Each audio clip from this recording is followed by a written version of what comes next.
Hello and welcome to this, our 53rd live stream, Harmony and Discord. Well, tonight it's probably going to be a little more Discord than Harmony because we are happy to announce that we finally have a Discord server. Yes, you've all been asking for a Discord server. Over the last week, our Patreon supporters have been kicking the tires on the new Discord server, and now we're going to open it up. So there might still be technical glitches, there might still be people who aren't well behaved on there, but we're going to work out the bugs like we do always. And so the first thing I'm going to do here is I am going to post the invite URL here and invite you all to join us on the new Discord. So here it is, and I will pin it up at the top. So there it is. So that is our new Discord server. I have an excellent volunteer who has who's agreed to manage the system, at least until we get some more people who are interested in doing moderation and administering it. And so yeah, we finally bit the bullet. We haven't done the PO box yet. We're still thinking about the PO box. Okay, I'm gonna be honest there. We're still not quite sure about doing the PO box. Yes, to echo Kiara's sentiment here, we hope that there's going to be more harmony than Discord on the Discord server. Hint, hint, hint. It's going to be the same rules that apply in all the comment sections, which is, keep it kind, keep it respectful, no spam, that sort of thing. So we do want to keep it to be at least a generous discourse. We want people to be kind to each other, because that's really sort of what we're trying. We want people to talk. We want people to be honest, but we also too want people to be kind to each other. There's no reason why we can't talk about this stuff in a kind and generous manner. Okay? So that covers the big news. The big news is the Discord server. So, other than that, I've spent the last week at a academic conference, which was wonderful. It was absolutely wonderful. And so, I been neglecting my usual YouTube duties here. So there will be a Monday release because we planned for that ahead of time. So we're going to do that. So, yes, Faye of the Duet, spam. We're not going to do any spam. You're free to post your Egyptian comedic memes. No spam, please. Egyptian-related memes are always welcome. I love Egyptian memes. So absolutely. Okay, so now, let's start getting into the questions. As it's the same as every week here. Super chats have priority. But we also take questions that are not super chats, and we ask that you prefix your question with a Q and a colon, so I know it's directed to me, because I do scan the chat looking for questions. The second thing is only post your question once, and we are going to start strictly enforcing this.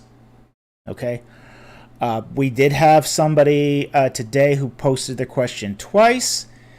What we're going to start doing is, if we start seeing this in the future, we're just not going to answer the question. So we're going to make that hurt, because we really are serious about you posting that question once. Now, if your question doesn't get answered this week, post it next week. We don't care if it's posted several times over multiple live streams. But we don't want it posted multiple times on the same live stream. It's just too hard for me to sort out what I've answered and what I haven't. So So I also key off between questions too. So it really does confuse things and make things worse if you post it multiple times. Finally, too, we also ask that if it's something related to a Bible verse, that you put in the chapter and verse. Mr. Rich B.O.B. There's lots of verses. There's lots of verses in the Bible. So, yeah, absolutely. Put in the chapter and the verse so I know exactly what you're talking about. Because I'm not going to guess. I'm not going to guess what it could be referring to. Unless there, I mean, sometimes I have to guess, but I try not to guess. And finally, if it's like a foreign word, please let me know what language you think it's from and what you think it means, so I actually have some context to work with, and pretty much for the same reason. So, anyway, with that said, let's start getting into the questions. Okay. First, we're going to take 2 non-super chats. And the first one is from Adonis Jackson. Does Ezekiel 37, 1-14, Valley of the Dry Bones, prove at least some of the children of Israel must return to the land of Israel before all Israelites repent? Okay. Now, there's actually 2 sort of things in there. The idea that, one, all Israelites repent. The answer is no, all Israelites are not going to repent. Not all Gentiles are going to repent. Not all ancient Israelites repented. A lot of ancient Israelites were nasty Baal worshippers. They were sacrificing their children to Moloch. Okay, so it's very, very true that not all Israelites will be saved, just like not all Presbyterians will be saved, like not all Roman Catholics will be saved, like not all Eastern Orthodox will be saved, like not all fundamentalists will be saved. There's a lot more that goes into this than just what is your affiliation. So, the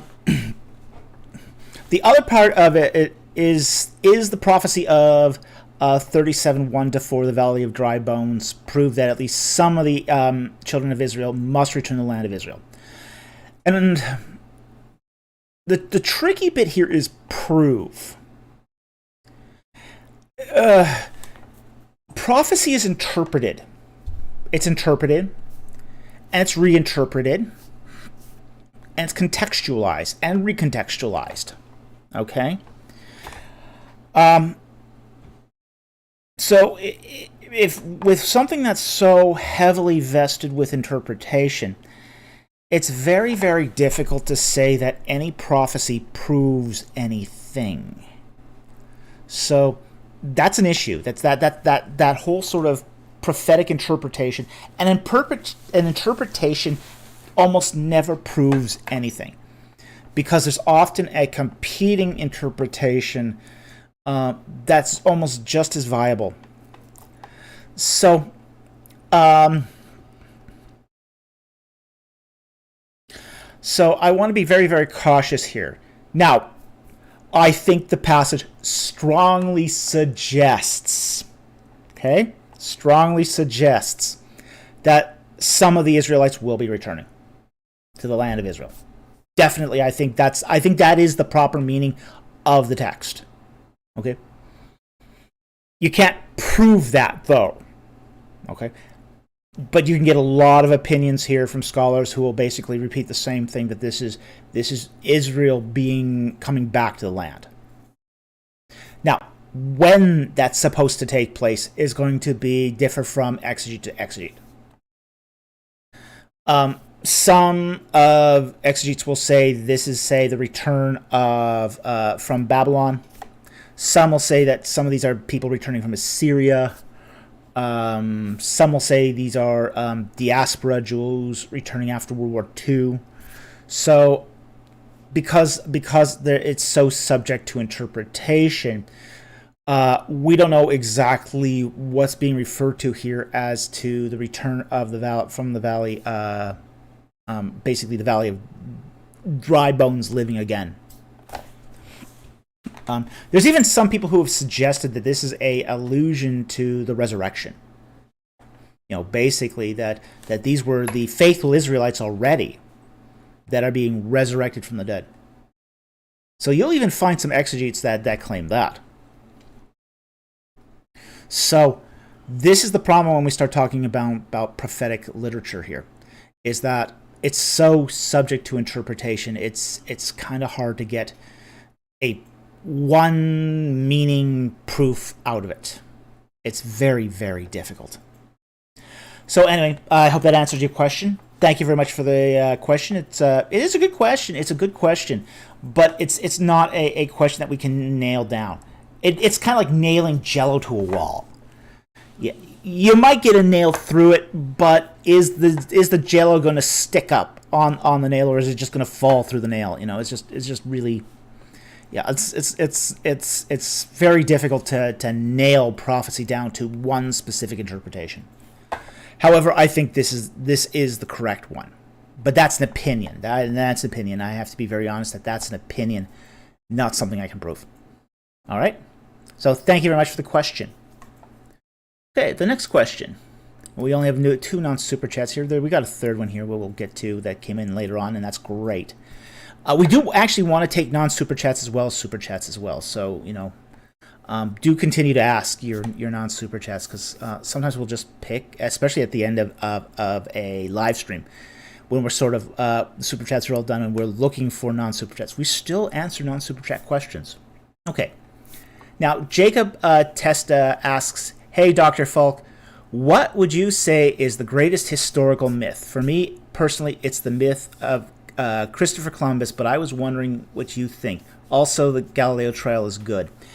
For me, I would say probably the greatest historical myth is the idea that at the time of Columbus, that Europeans thought the world was flat. They did not think the world was flat. It's probably one of the most pervasive historical myths that we find. Essentially, since Greek times, Europeans have known that the world was a sphere. They've known this. It's been known since at least the 3rd century BC. So that's probably the greatest. And frankly, they got the Greeks, the ancient Greek geometers got mathematicians got really, really close to the actual size of the Earth too. I think they were only off by like 6%. They were astoundingly accurate in their calculations just based upon pure mathematics. So, there was some things that they didn't know of for sure. For example, they didn't understand that the world was a perfect sphere. It's kind of more of an egg shape based upon the force of the spin of the Earth. But they got close. They got really close. The other sort of myth that really sort of ticks me off. This one ticks me off because it's really close to home. While the Earth being flat, in 1492, yeah, okay. There's two other myths. I'll give you two extras. I'll give you two extras here that I think are really, really wrong. One is the idea that the medieval period and Dark Ages were times of being backward, unenlightened, dark, savage times. It's not true. It's not true. The so-called Dark Ages were called the Dark Ages by Enlightenment thinkers to make themselves seem better than they are. Well, it had bad weather. It did have bad weather. It did have bad weather, but it wasn't dark for that. That's not the reason why the Enlightenment people called it the Dark Ages. They called it the Dark Ages, because it was because they saw, the early modern period as being one of enlightenment and philosophy and all that stuff, and Yeah. There was relative peace during the so-called medieval period. There was, times were pretty good. People weren't going hungry. I mean, there was the occasional plague, disease, that sort of thing, but it was not as bad as what we might come to expect from even the early modern period. So the other historical myth that really bothers me is the idea that all of Egyptian history is recorded down to the minutest detail. While the Egyptians did record history down to the minutest detail, almost none of that has survived. So, in many respects, we're having to piece history back together from these sort of scraps that we have. So, I very much dislike the idea of saying that say Egypt has a complete history of itself. And that's just not true. It's just not true. We do have a skeleton of the history, and we do have records from Egypt that do say record the succession of kings. We got a history at a very high level in Egypt. We don't know what happened on, say, lower levels. You can talk about history in very broad, sweeping terms. This king came to the throne, he reigned X years and then died, and the next person came to the throne, reigned X years and then died. So you can talk about history on that level. But that's a very different level than saying that Nomarch Amenemhat the first, legislated, these decrees for the Beni Hassan province. We don't have that information. We don't have that sort of minutia information that historians really love. So we could use more. We could use a lot more history. And Egypt is a lot better off as far as its known history than, say, the Levant or Syria or even a lot of Mesopotamia. We do have, say, some places are better, recorded than others, but overall, Egypt is better than most of the other great kingdoms of the ancient Near East. But it's not perfect. It's not a complete record. So, those are sort of my three sort of, pet peeve historical myths, which is the Earth was believed to be flat at the time of Columbus. The Dark Ages were backwards. And and Egypt has a complete history of itself. So, anyway, thank you very much for the question, and I'm going to take a connect here, and hopefully we'll get a third question because I did see a third question. So I'm going to load up here. Okay.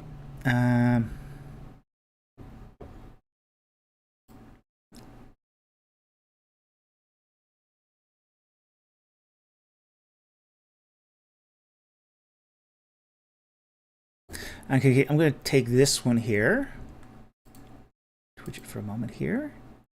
And this will be our third non-super chat, which is from Cambrit. What is the waterless pit of Zechariah 9:11? All right, I got Zechariah already up here. And 9:11 says, "As for you also, because of the blood of my covenant with you, I have set your prisoners free from the waterless pit." Okay, what's a waterless pit? It's essentially an empty cistern. Now, if you go into to Israel today, they have these ancient people built these big underground pits, almost caverns, called cisterns. And they were usually lined with plaster and would store millions of gallons of water. Basically, torrential rains would come, and they would fill these cisterns with water. Herod's palace at Masada has a absolutely massive set of cisterns underneath the fortress. It's really remarkable how big these cisterns are. Now, if you wanted to say take some prisoners and put them in a temporary jail, you'd throw them in a cistern. A cistern that doesn't have any water in it. Because one of the things is, if you were stuck in a empty cistern, you couldn't get out. There's no easy way out of a cistern. The prophet Jeremiah, when he's prophesying against the king just before the fall of Jerusalem to Nebuchadnezzar, he's put in an empty cistern. And he's left there to rot. You can't get out of an empty cistern. So, that's what this is. Oh, the waterless pit is an empty cistern. And it's something, say, unique to Israel as far as its historical use as both, say, a temporary jail and as a device for storing water. So that's primarily what it was used for. It was used for storing water. Basically, people would drink out of it during times of drought, when the rains receded. So that's the answer to that question. It's referring here to the use of an empty cistern as a jail. So anyway, thank you very much for the question. Very much appreciated. So that's going to be our third question for now. And let's start getting to the super chats. And let me see here. Yeah, I did not change that. So just a second here. Did not catch up on all my super chats. Okay. All right. And our first super chat is from Mr. Rich B.O.B. For $10. Thank you very much for the super chat. He says, should we understand Psalm 14 like Romans? And he means here chapter 3, verses 10 to 20. Since there is no chapter 20 in the book of Romans, so he means Romans 3. So let's get Psalm 14 up first. And Psalm 14.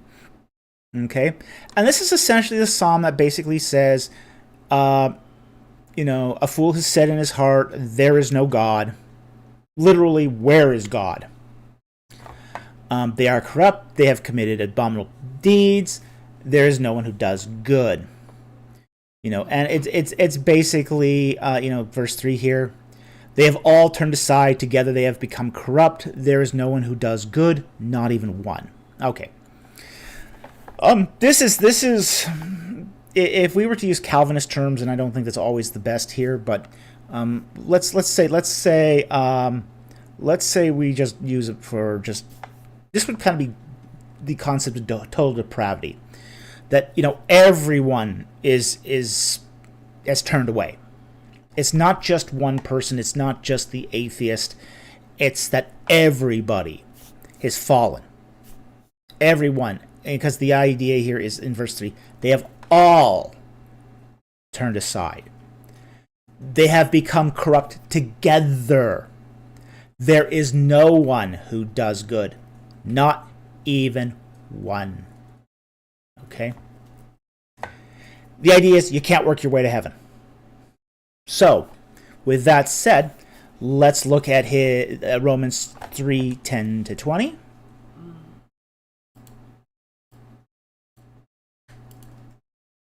Romans chapter 3. And I'll skip to 10. Okay. As it is written, there is none righteous, not even one. There is none who understands. There is none who seeks God. All have turned aside. Together they've become useless. There is none who does good. There is not even one. Okay? Now, this is an amplification. This is an amplification on Psalm, or paraphrase of Psalm 14. There is none righteous, not even one. There is none who understands. There is none who seeks for God. So basically, the whole idea is that we don't even have the good in us to go after God. So sorry, Pelagians. This is the sort of the Waterloo verse for, say, full Pelagians. So you can't get there on your own, essentially. So together, all have turned aside. Together they've become useless. And then that there is not that all men don't benefit the group. It's that the average is uselessness. That's the average. There is none who does good. So I think here that Romans 3:10-12 is a very good way to understand Psalm 14. Now, let's try to look at your in a question where it says, okay, let's reread the question. Should we understand Psalm 14 like Romans 3:10-12? All men generally do not benefit the group, offering no good philosophy.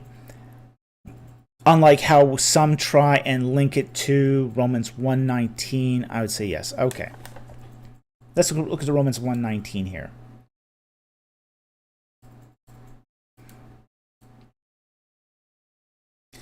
Uh, 1:19 is very different. It's a very different context.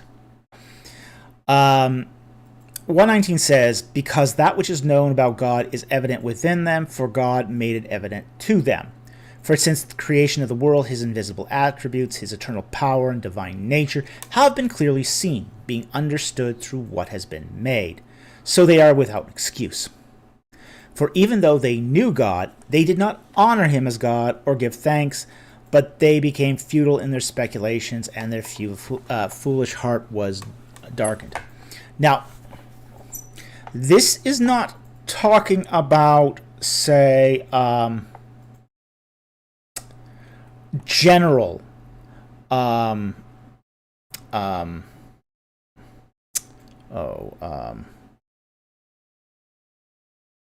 total depravity. This is not talking about general total depravity.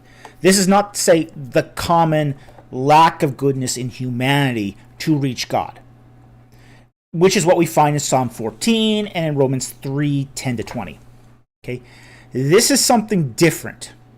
This is a willful rejection of basically the knowledge that has been given. Okay, so this is sort of the opposite in many respects of say total depravity, because total depravity is the idea that we just can't make it on your own.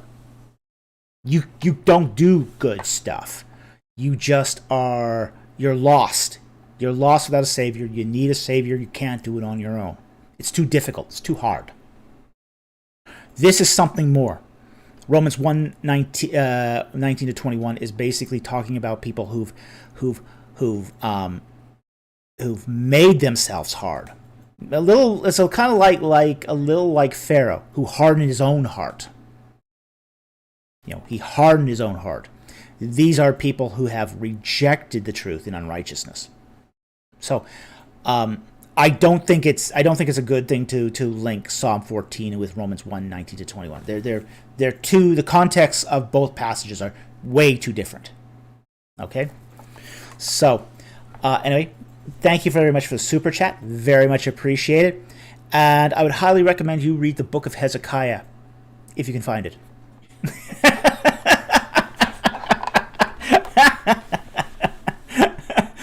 Okay. Next super chat. Let's see.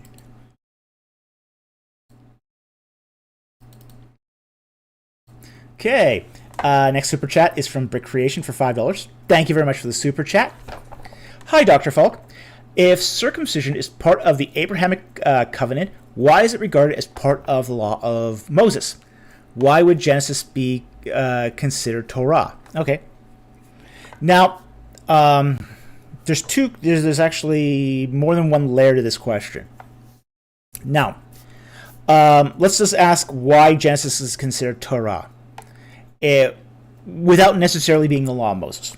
Okay, and that's because Torah itself has many meanings, and the meaning will be depend upon its context. Now, the Pentateuch, first 5 books of the Bible, is called generically the Torah. And that is because it's considered to be one of the 5 books of Moses. Moses may not have written much of of Genesis, say, directly, but he is responsible for its compilation. Okay, so it's considered one of the books that Moses had a hand in. So that's why Genesis is considered to be Torah, even though it's not Torah in the respect of it being law, which is another, say, meaning of Torah. There's also a third meaning of Torah to specifically refer to the sacrificial system, the temple law, basically the laws of sacrifice, and that's considered also a subset of Torah within Torah. Okay, so the word Torah can have multiple meanings, but in that sort of broadest context of it being one of the 5 books of Moses, it's considered to be Torah. Okay. So, if circumcision is part of the Abrahamic covenant, why is it considered as part of the law of Moses? Okay, the reason why is because Moses issues 2 other laws in Exodus and in Leviticus that amplify and codify the practice of circumcision by Abraham. Now, that first, the one in Exodus, it's in Exodus chapter 12. It talks about those who participate in the Passover, the entire household of men, because this only applies to men, had to be circumcised. Okay?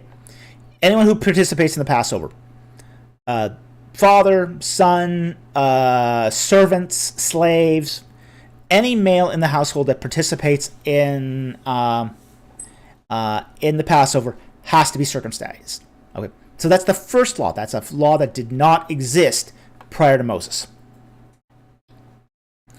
The second is in Leviticus, where it says a child has to be circumcised on the 8th day. Okay, before Moses, there wasn't any law that said exactly when you circumcised someone. So now circumcision enters into, say, the law of Moses, the Torah of Moshe, and becomes part of the law of Moses. So that just is because, again, Moses is amplifying upon Abrahamic tradition and adding laws to govern how circumcision is practiced.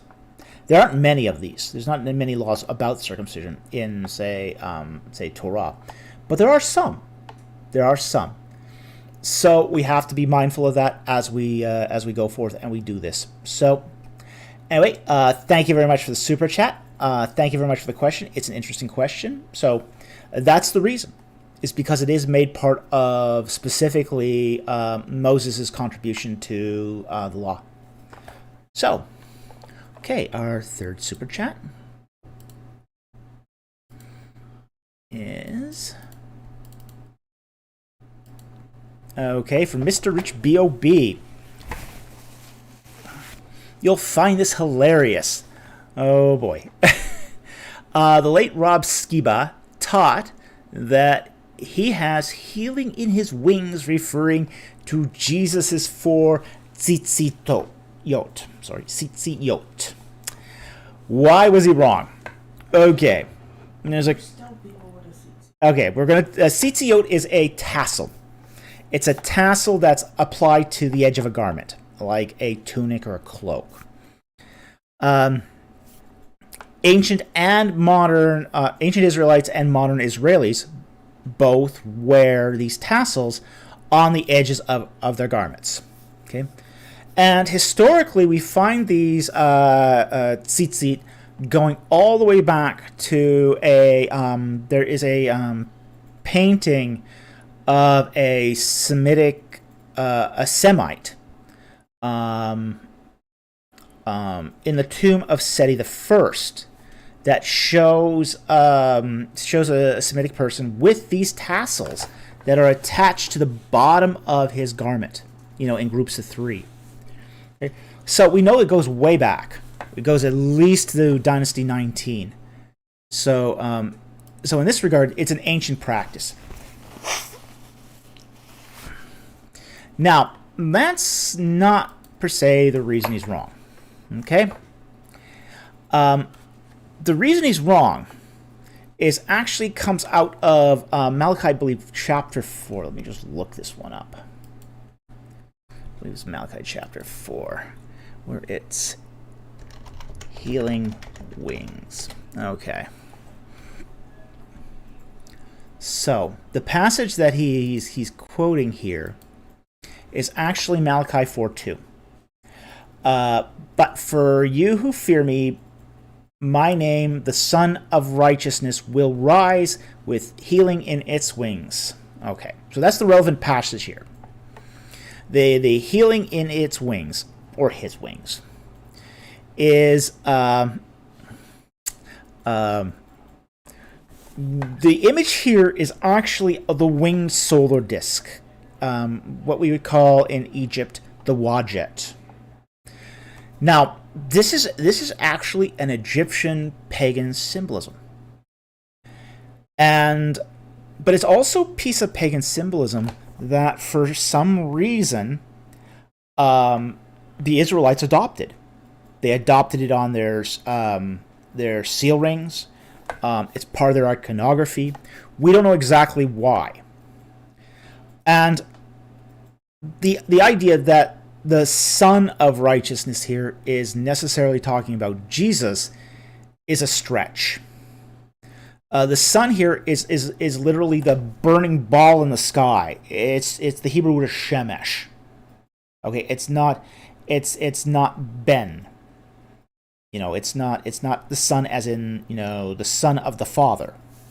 It's the sun as in that big burning fusion ball in the sky. It's that sun. Okay? And the idea here is it's a solar disk with wings. Okay? So, now, that's why he's wrong. Is because the allusion here into that healing in his wings is not to the Son of Man. It's to the sun in the sky and the solar disk.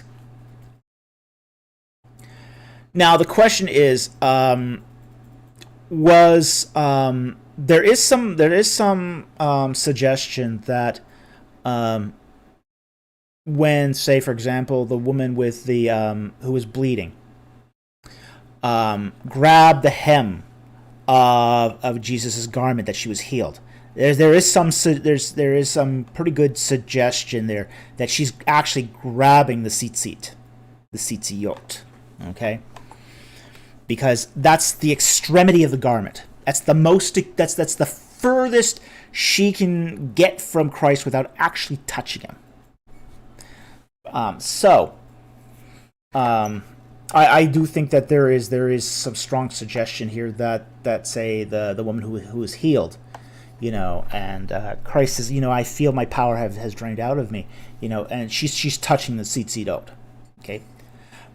The mistake here is trying to draw that connection between Jesus and Malachi 4:2, because it's clearly that winged solar disk icon that's being described here. Okay, so thank you very much for the super chat. I hope that answered the question. Very much appreciated super chat. Okay, so that is... Take that off here. Oh, let's... Okay, next super chat is from... Okay.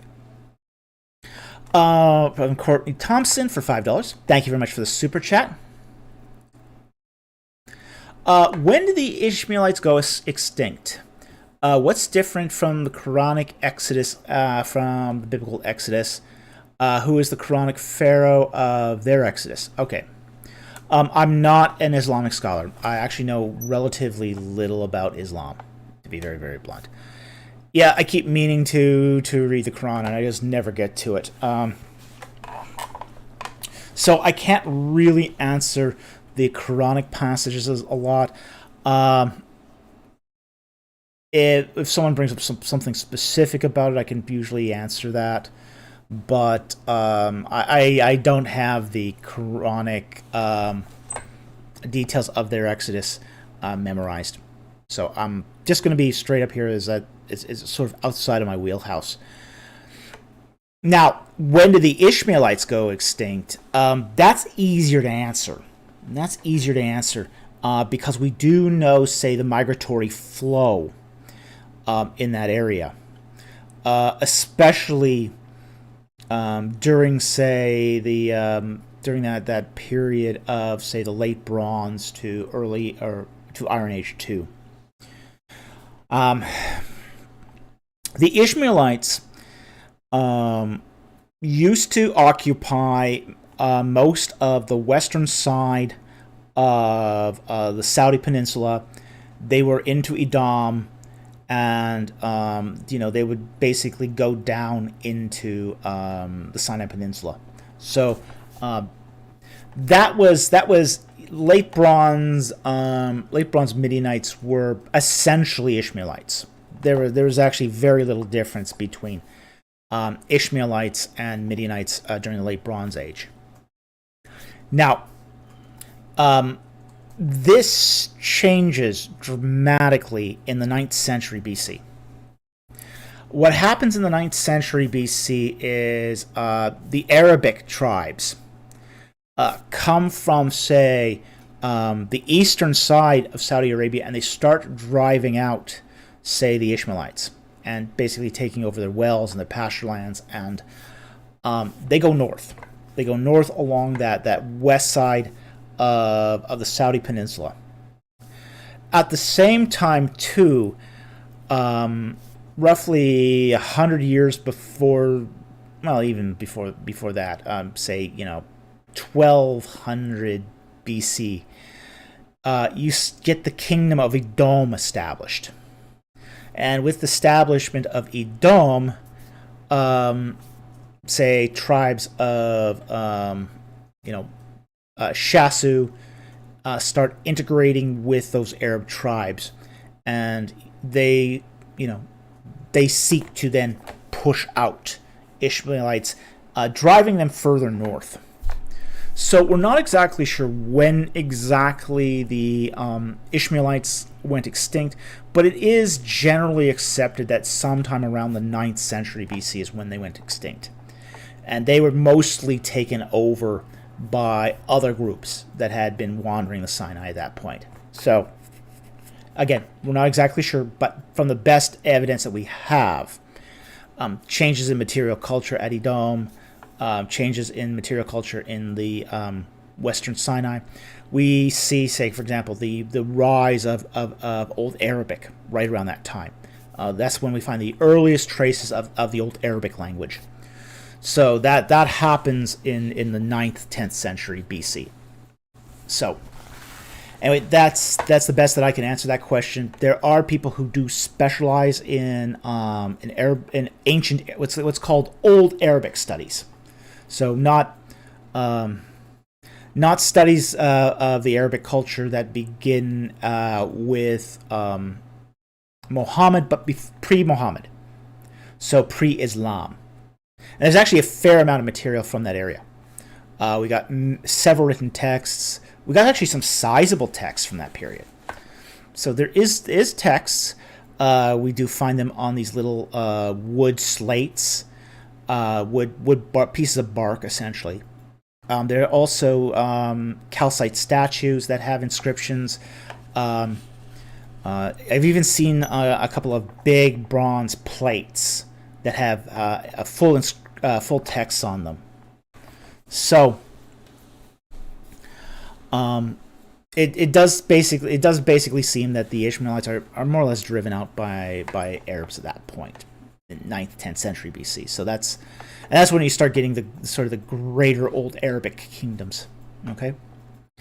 So between them getting driven out of Saudi Arabia and them then getting driven out of Edom, there isn't much place for them to go.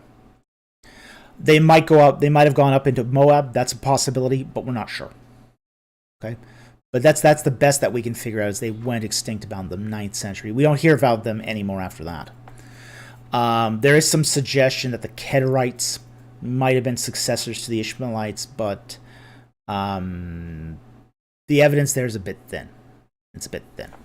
So anyway, thank you very much for the super chat. Very much appreciated. And yeah, it's interesting, but we need more info. We need more info, and it's not area that we'd have at least sufficient compelling evidence to say for sure one way or the other.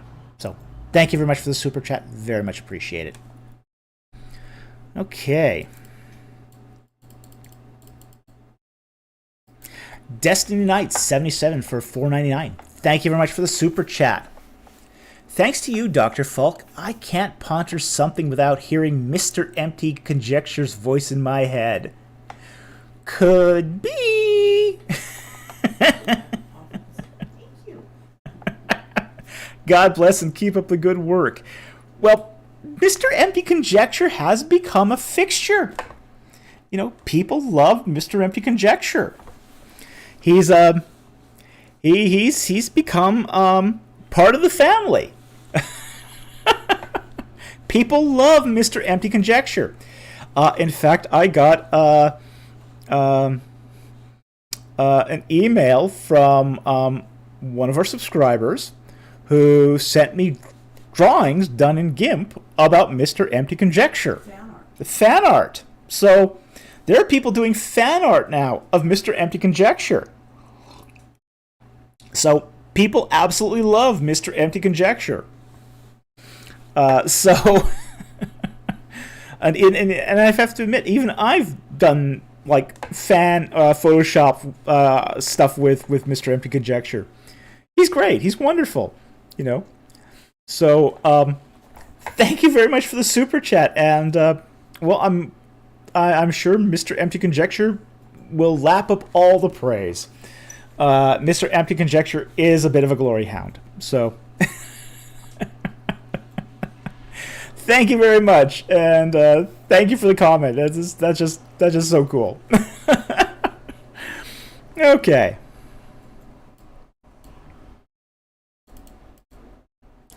$1, 2, 3, 4, 5 sushi for $5. Thank you very much for the super chat. Hi, Dr. Falk. What is the significance of the Egyptian Book of the Dead in Egyptology and ancient Near Eastern scholarship? Okay. The significance of the Book of the Dead is it's sort of the final phase of what is called the coffin texts or pyramid texts. These were a collection of magic spells that were buried with and recited at the funeral. A copy was buried with the deceased, and the deceased was supposed to use these spells to help them in the afterlife. Okay.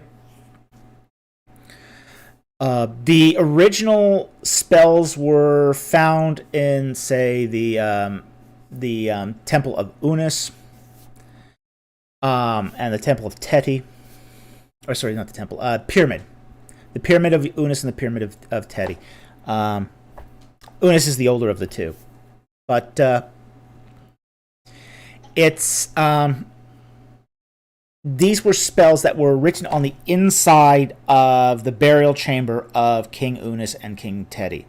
And there's also a couple other Like they're also written to in the Pyramid of Queen Nephthys. There's several of them. There's several of them. And what happened was people went and they copied these pyramid texts, and then they put them on their coffins in the Middle Kingdom, and this became known as the coffin texts. Okay. Well, there came a point when people stopped copying on their coffins because coffins themselves became prohibitively expensive to decorate. Incredibly expensive to decorate a coffin in that way. You see some of the Middle Kingdom coffins, and they're just unbelievably ornately decorated. They're full of spells. They're full of religious iconography. You know, they threw the whole kitchen sink in them. Well, somebody got the bright idea of going, oh, you know what? We don't actually need to write these on the coffin itself. We can write this on, say, a papyrus scroll and just bury the scroll with the deceased. It's when they started doing that, they copied the coffin text and put them on a scroll that some of the texts were updated, and this became the Book of the Dead, or what's sometimes called the Book of Two Ways. You know, the going forth by day, which is the first line of the Book of the Dead. So, it tends to be kind of its significance in ancient Near Eastern scholarship tends to be a little niche. It's not something that you find a lot of scholarship really focused in on. It's not hugely significant, but it is significant if you're doing stuff on, say, ritual. If you're doing stuff on ancient rituals, religion, beliefs, that sort of thing. Yes, it's a very important source. It's a very important source for as I said, for burial customs, for ancient Egyptian funerary rituals. It really focuses on the cult of the dead, the cult of Osiris, cult of the dead. So, in that respect, it can be very significant. But there's a lot of Egyptologists that don't do that work. So, it doesn't have as great an impact outside of that work. Like, for example, you might get Egyptologists that, you know, they may just focus on seeds. Do paleobotany within the field of Egyptology, or they might do animal remains, or like Salima Ikram. You know, she does almost entirely animal mummies. She almost never looks at the Book of the Dead. It doesn't have a huge impact for her. So, it really depends on what your specialization is within Egyptology. Like, for example, the guy who advised me, was my PhD advisor. His primary focus was Middle Kingdom administrative texts, particularly from Lahun. So he almost never looked at the Book of the Dead. Had no impact on his particular work. So it really, really depends on what the specialization is, what they do. It has more, like, for example, I do a lot more on ancient ritual, ancient beliefs. So I reference the Book of the Dead more than, say, my advisor ever did. But there are people who do a lot more work with the Book of the Dead than I do, too. Some people believe that, coffin text and Book of the Dead, is kind of an academic cul-de-sac. It's an academic cul-de-sac. You can actually study these for a long time and, not necessarily get new stuff out of it. So it really, really depends. Okay? So anyway, thank you very much for the super chat. I hope that answered the question. Very much appreciate the super chat. And yeah, it's a good question because you hear the Book of the Dead talk about a lot. But then you have to kind of ask, well, what is its significance to, say, the broader study of the ancient Near East? So I hope that answered the question. Thank you very much for the super chat. Very much appreciate it. Okay. Bryce Bell for $14.99 Australian. Well, thank you very much for that super chat. Hey, DF. Back to memeing you. You can't escape. Oh, really? Can you please don a fedora for one of your live streams? To be a Christian antithesis to the atheist neckbeard caricature. Haha, much love from Australia. I don't know about that. I'll have to give that one some thought. You know, I'm still living down the sunglasses. People have started memeing the time I wore the sunglasses for COVID. So,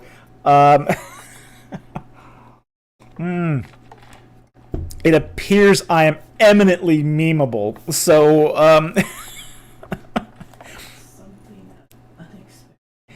yeah. Neither my wife nor I expected me to be the object of memes. I don't mind. I have to admit, I don't mind being memed. I've even From our side. Yeah, The other side is. yeah. I mean, look, if it's funny, I mean, I'll laugh.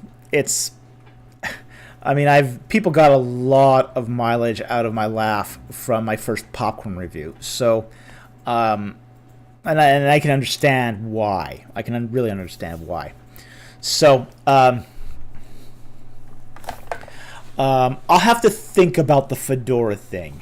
So, we don't own. Well, you own a fedora. I don't. So, and I don't want to stretch any of your hats. So, so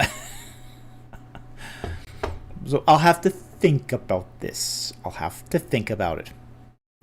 Okay. So, we'll see. We will see. Now the fedora and the shades. Well, maybe the fedora and the shades. Maybe that's how we go on this.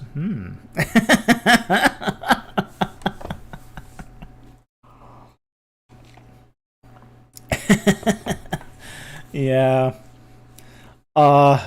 Yeah, it's just too much like Indiana Jones. Too much like Indiana Jones for me. So, yeah, I know there's some guys who really get into this shtick of looking like the archaeologist. David Roll used to do this, where he wore a fedora-like hat, and he had put on a vest, and and dressed up like an archaeologist. No archaeologist dresses like that. You see sometimes Zahi Hawass, he'll wear a fedora, which is kind of ridiculous. I mean, it's kind of it's the least practical hat to wear in Egypt, because those things are made of wool. They're made of wool, and gosh, in the heat of the sun, that's got to be unbearably hot. Most archaeologists, they wear these stupid-looking floppy cotton hats. That's what most archaeologists really wear in the field, because they're cool. Because they're cool. You're wearing a hat to keep the sun off your head. You don't want to keep your head warm, in the desert heat. It's just not something that's, that you want to do. That's one of the reasons why I don't own a fedora. Is because I wouldn't get much use out of it. Because if I wore it around here in British Columbia, the rain would probably ruin it. If I wore it in the heat of the Egyptian desert, well, I'd be dying. So, I'll have to give this one some thought. Okay? So, anyway, thank you very much for the super chat. Very much appreciate it.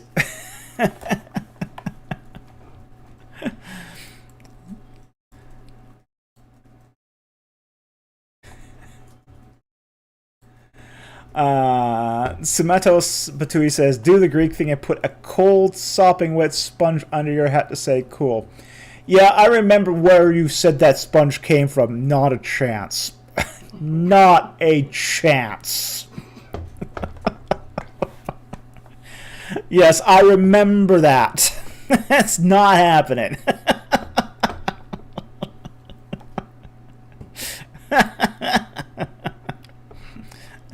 Okay, next super chat from Destiny Knight 77 for $9.99. What are your thoughts on the bridegroom of blood episode in Exodus 4? What is happening here? Okay. Aha. Here's what's happening. Moses is being sent back to Egypt to lead the people. Okay? He is supposed to be leading the people out of the land of Egypt. But there's an oversight. When he's in the Sinai and he marries the daughter of Jethro and has 2 children, he doesn't circumcise them. Now, in Egypt, people were circumcised. People were circumcised in Egypt. Because the Egyptians circumcised. But Moses' own children were not circumcised. He hadn't done it. He hadn't done it. He hadn't kept the strictures of the Abrahamic covenant. Now, the sign of the Abrahamic covenant is circumcision. Every covenant has its particular signs that show that you are keeping the covenant, that the covenant is being kept. You know, for example, Sinai, the Sabbath, the perpetual keeping of the Sabbath is the sign of the keeping of the Sinai covenant. The sign of the Abrahamic covenant is circumcision. So Moses was attempting to go back to Egypt without having his own kids circumcised. And this would have been a stumbling block. Because the people he is supposed to be leading out of Egypt are circumcised and would have remembered the Abrahamic covenant. So that's what's going on here, is God is ready to kill Moses because he did not keep the Abrahamic covenant that he is now going to press the Israelites into keeping also. So that's what's happening here. And his wife basically takes the matter out of his hands, does the job, and that spares Moses his life. And that's why she calls him the bridegroom of blood. Is essentially, he was too chicken to do the dirty work. So he placed the onus on her. And it should never have fallen onto her in the first place. Okay? So that's what's going on here. He didn't do, being that he was in the Sinai and he was following the customs of the Sinai, he didn't get his children circumcised. But now he's going back to Egypt. And his children are being integrated into the Israelites. So they needed to be circumcised because they are being integrated into the Abrahamic covenant. Okay? So that's what's going on here. I hope that answers your question. Thank you very much for the super chat. Very much appreciated. And it's a great question. It's a great question. It's one that's often asked because it's not something that we think about a lot. It's not something we think about a lot. So anyway, that's what's going on here. Okay.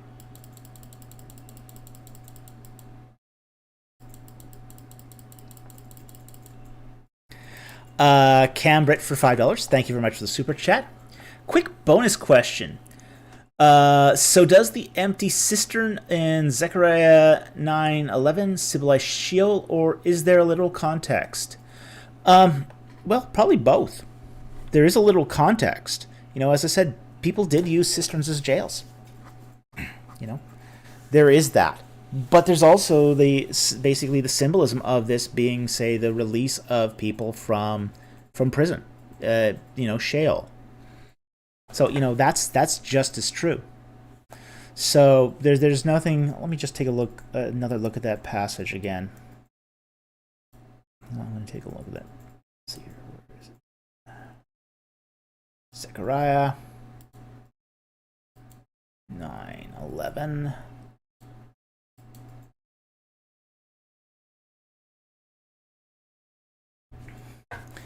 And the context is, put it back up here.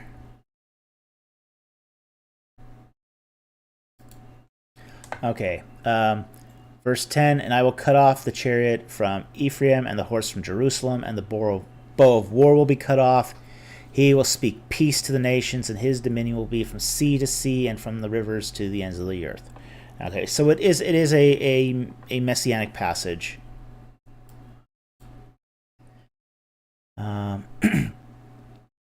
Verse 9, rejoice greatly, O daughter of Zion. Shout in triumph, O daughter of Jerusalem. Behold, your king is coming to you.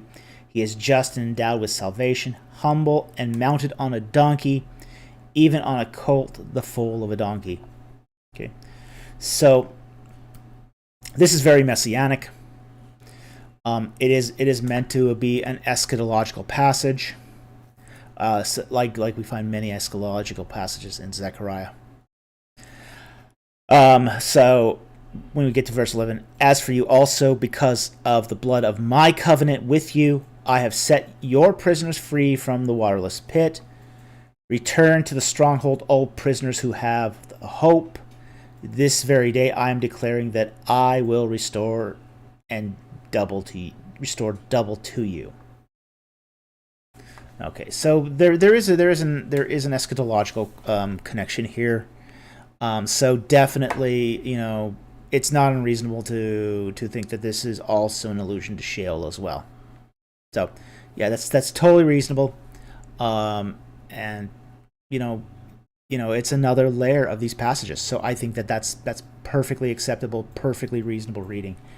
And so there is this. They often do this, where they will take something very literal, and basically do it as an allusion to something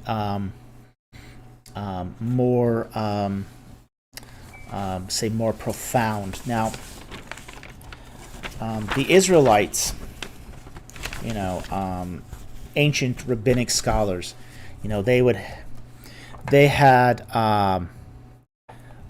basically three levels of reading. In traditional Talmudic rabbinic sort of exegesis. The pashat, which they would call the literal reading, the surface reading.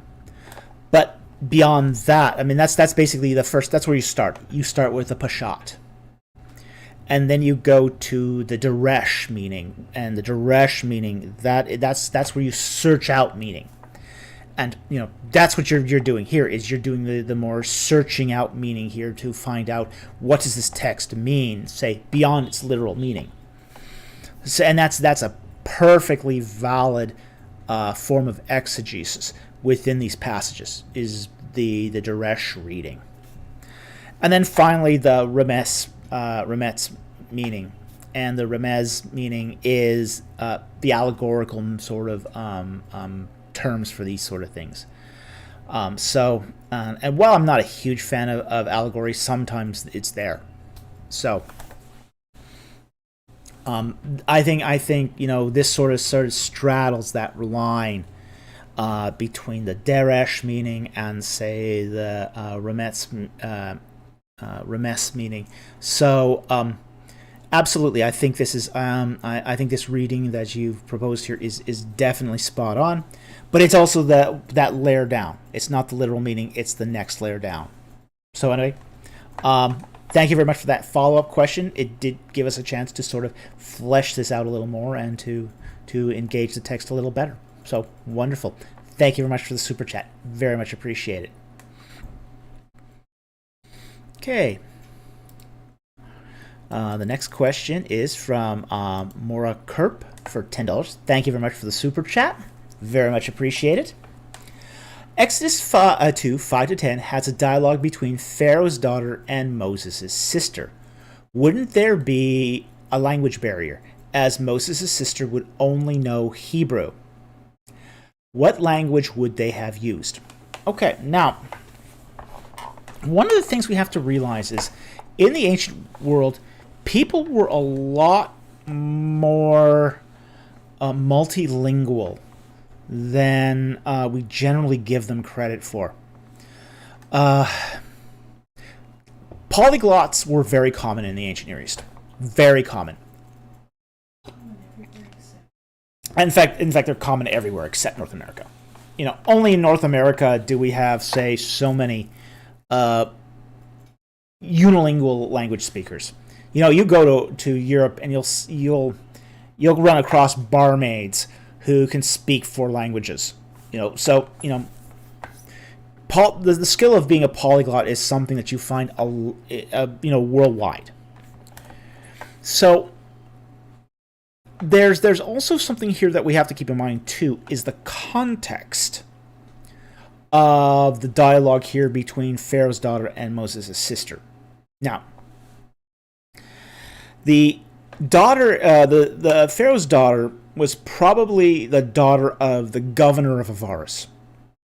Okay, as governor of say the largest Semitic city, southwest of the Orontes.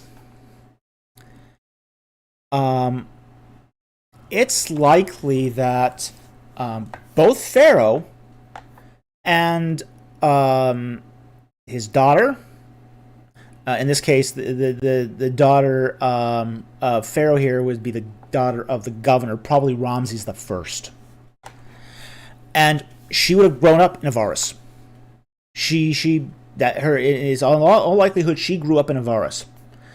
Ramses the Second grew up in Avaris. Until he was like about age 6. Age 6 to 10. So he grew up in Avaris. So he would probably have spoken the Semitic dialect as well. We also know too that, for example, in the Royal Cop, and the Royal Cop is what's called sometimes called the nursery. It's really just it's a bad translation. It's really a school. It's really a school where scribes are trained. And some royalty are trained as scribes. And in that scribal training, they're not only taught how to read and write Egyptian, they're also taught to read and write Semitic languages, and some of them are even educated in Hittite. Okay, so the Royal Cop was a language training school as well, because a lot of these scribes would end up serving as in a diplomatic capacity. So there isn't as much of a language barrier here as you might think. And the fact is that Avaris being kind of a cosmopolitan city, you had people who spoke both Egyptian and the local Semitic dialect. And the local Semitic dialect there was probably, it's a West Semitic dialect which had more of an Amorite flavor. So, not quite like Akkadian, which is East Semitic, but more, it would eventually become Hebrew. It would actually become Hebrew. We're not exactly sure of what early Hebrew looked like exactly, because we don't have a lot of text from that time period. But it probably was more like Amorite than, say, what we would then now call, say, late Hebrew, or even, say, Middle Hebrew. So anyway, having Pharaoh's daughter grow up at Avaris, she would have been exposed to the language. When I worked in California, I picked up some Spanish. just by having to interface, having to talk to the janitor. I'd be in the data center late at night working, and the janitor would come through, and she'd go, "Basera," and I said, "Si, basera." You pick up a little bit of Spanish here and there, and just because you're surrounded by it, you're inculcated by it. Right now, I have a lot of Ukrainian friends, and I'm picking up some Ukrainian as I listen to this. As I'm surrounded by Ukrainian speakers. Привіт, як справа, добрий день. So you do pick up little bits of language just by being surrounded by it. So I don't think it's inconceivable. I definitely don't think it's inconceivable because she's not sequestered. As the daughter of a governor, she didn't get to say she didn't get the isolated treatment that, say, somebody who was born daughter of Pharaoh. Because we have to understand something about the Ramesside clan, too. This is very important to understanding this whole narrative of Exodus 2. Is women in ancient Egypt had the right, an almost uncontested right, to adopt any child they wanted for any reason at all. Unless they're already, somebody else's. But a woman could just run across an orphan on the street, adopt him right there, and come home and tell her husband, "Hey, adopted a child." And the husband had to like it or lump it. He had to like it or lump it. Because it was an uncontested right of women. Now, the only women who did not have the right to just adopt anybody was the Pharaoh's daughters. She's the only one because if she adopted, she expands the royal family. So she had to get permission from the king to do this. Now, in the case of the Ramesside clan, what we have here is the governor, Ramses I, who has a bunch of children. He has a bunch of children while he's still governor. So the future Pharaoh, Seti I, a bunch of daughters, a bunch of other brothers. And Seti I has his firstborn son. While, Grandpa here is still governor of Avaris. And that son will be Ramses II. So Ramses II isn't born into a royal family. Seti I isn't born into a royal family. And Ramses I is not born into a royal family. They were a military family. Ramses I was a general and governor of Avaris. And they lived at Avaris. That's where they lived. So later on, when Ramses I becomes king, all those titles, Pharaoh's daughter, crown prince, they get retrojected. Basically, a later writer updates the text to show their current standing. And that's what we have here with Pharaoh's daughter. Because if she was born Pharaoh's daughter, she would not be able to adopt on her own initiative. She'd be too closely guarded. In the case where she's, say, just the governor's daughter, well, she's got a right, and she's exercising it here. So, anyway, I hope that explains the passage. Thank you very much for the super chat. Very much appreciate it. It's an interesting little passage, but there is some cultural context here that you have to sort of clue into. So anyway, thank you very much. Very much appreciate the super chat. Okay.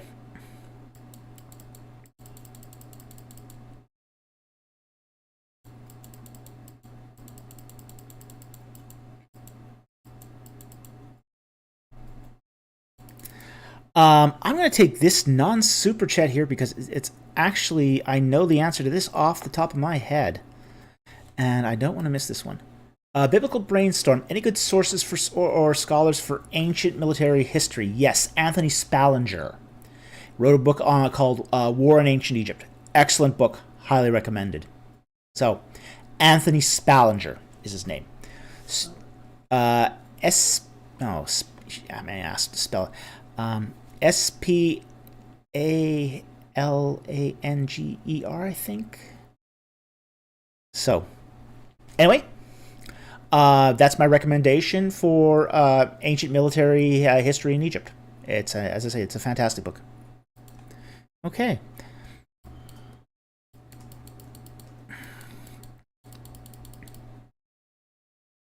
So I know there's some more super chats down here.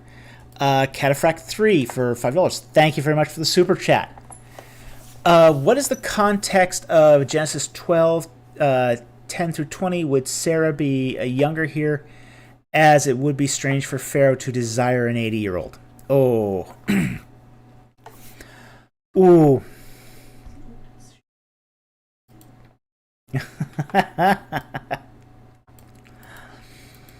Okay. 12. Okay.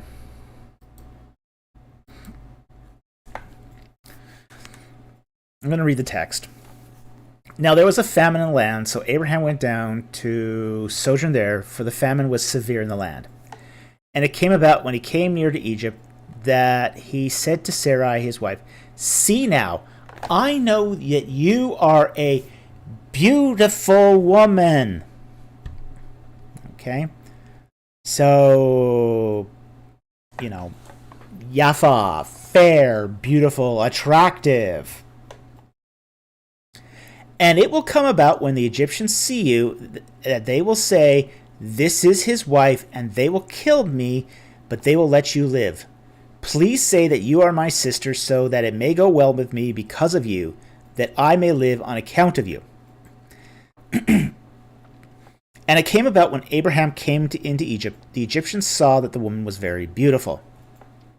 Pharaoh saw her, praised her to Pharaoh, and the woman was taken into Pharaoh's house. Therefore he treated Abraham well for her sake, gave him sheep, oxen, and donkeys, male and female servants, and female donkeys and camels. But the Lord struck Pharaoh and his house with great plagues because of Sarah, Abraham's wife. Then Pharaoh called to Abraham and said, "What is this that you have done to me? Why did you not tell me she was your wife? Why did you say, 'She is my sister,' so that I took her for my wife? Now then, here is your wife, take her and go." And Pharaoh commanded his men concerning him, and they escorted him away, his wife, and all that belongs to him. Okay.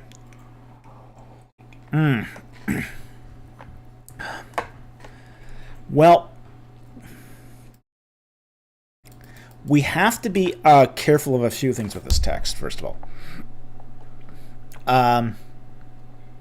Perhaps the first thing we have to be careful of here is that this is being written at the time of, no earlier than the time of the Exodus. Let's be very blunt about this. We do see some retrojection in the text. One of the first things we see retrojected here is the term Pharaoh itself. The term Pharaoh comes from the Egyptian per-a'a, great house. And the earliest we find this in Egyptian texts is Tutmosis III. So, the idea that this is being applied to the king of Egypt is a retrojection. It's basically updating the text for the current reader. So there is some liberties here being taken with the text to make it easier to communicate. Now, with that said, however, the text does say Sarah is a beautiful woman. And she is in her late 70s, early 80s. That does lead to some issues. Now, you talk to a fundamentalist exegete, okay? The fundamentalist exegete will basically tell you, oh, well, obviously, she's beautiful because she's physiologically in her 30s, but chronologically in her 70s and 80s. I'm not sure how much I buy that. Now, it is supposed to be a miracle that she is able to conceive at that age. Okay? She does say that she is beyond childbearing years later on in the text. Okay? How much beyond childbearing years? That's somewhat of an issue. Was she 90 when she actually, conceived and bore a child? Maybe not. I can see here where, say, a clan reading could be used in this particular case. That she was actually younger. Maybe in her 30s already, maybe in her 40s, perhaps even in her 50s. Possible that some woman in her 50s could still look, stunningly gorgeous. Very possible. Hit an 80. Oh, that's really pushing the envelope. I think that's pushing the envelope here. So, it's you are supposed to get the idea that she is very attractive. And that she's supposed to be very, very attractive. But then again, too, there's also a curious passage that happens, later on. In a very jaded way, when she receives the theophany from God, and she's told by the theophany that she will conceive. She will become, the mother of Abram's child. She laughs in his face. And she goes, this old guy, will he ever, and the text says, pleasure me again. Okay? So, there's a sense here. There's a sense here that, she's beautiful, but she's not attractive enough anymore for Abram. That she's not young enough and attractive enough and physiologically sound enough to bear a child. This is not just chronological age that's at the issue in the text here. There's also some physiognomy going on here, some physiology here, where even if she's maybe attractive in her as a 50-year-old, she's just, the old mare ain't what she used to be. So, well, she's saying that Abraham isn't used to be either, but but she laughs at this because she is beyond those childbearing years.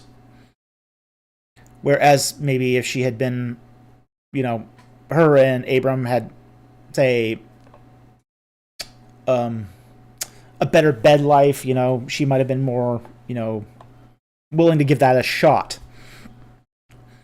So, there's a tension here. There is definitely a tension here. A tension between the reading of a beautiful woman and a woman who's too old to conceive. So, and the whole idea of Pharaoh, picking a woman,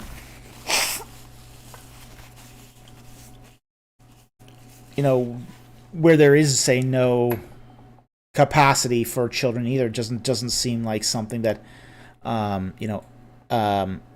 a Pharaoh would do either. So yeah, this is one of those difficult passages. It is. Because there is a juxtaposition here between the beautiful woman of Genesis 12 and say the old woman of later on in the book of Genesis. So I'm not going to give you an easy answer here because I don't think there is an easy answer here. The closest I at this point, I'd also say at this point, we'd probably have to look at the possibility that there's some clan interaction going on here too. That there may be more than one representative of Abram being mentioned here too. So that's possible. It's possible, but I'm not going to state that as a definitive here. So anyway, thank you very much for the super chat. A lot of it's going to depend on which sort of exegete you go to here. So anyway, thank you very much for the super chat. Very much appreciate it. Okay. Mr. Rich B.O.B. for $5. Thank you very much for the super chat. Why did the Egyptians circumcise?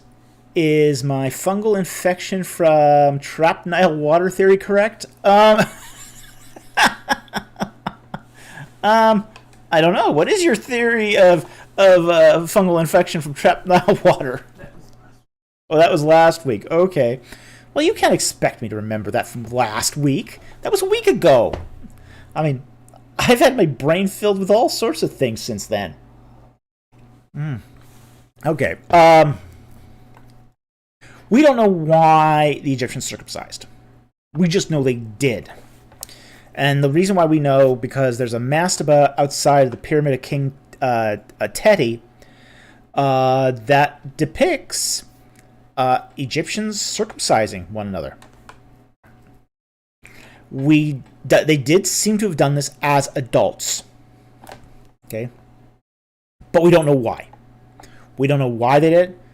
We don't know if it was for religious reasons, for sanitation reasons. We don't have any understanding as to why they did it.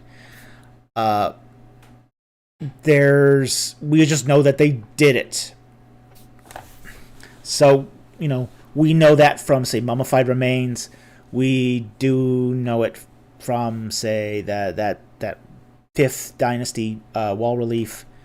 So, we know that they did it. We just don't know why. And that's sort of the troubling thing, is that, sometimes we're just shown things and without explanation, without, any more context other than, hey, we did this. And that's pretty much what we got from Egypt as far as circumcision goes. It's like, hey, we did this. We're not going to tell you why we did it.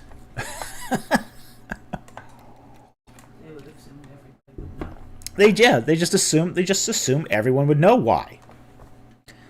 Is it because of parasites? Maybe. I mean, body lice was a huge problem in Egypt. I mean, it's why they wore wigs. It's why they shaved all their hair.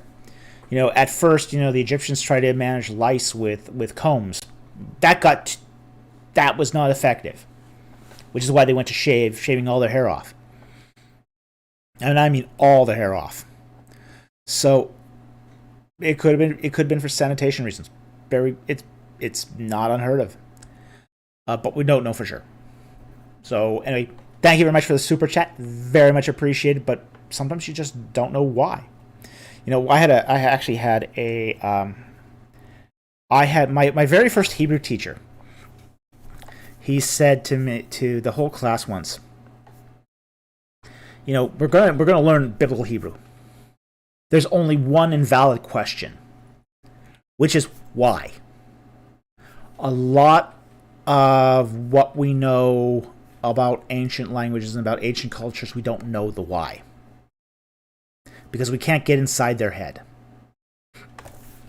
If you can ever answer a why question, it's a rare day, and it's a major thing if you can answer a why question. But so we go through class for several months, and finally, we get to this weird passage in Hebrew where it talks about the slaughtering of cattle and slaying of sheep. Cattle are slaughtered. Sheep are slain. Humans are slain. I asked the question, why are sheep being slain? They said, you asked that why question. I told you at the very beginning, can't answer that. Like, okay. Sometimes we don't know why. And here's one of those examples where we just don't know why they circumcised. So, anyway, thank you very much for the super chat. Very much appreciate it.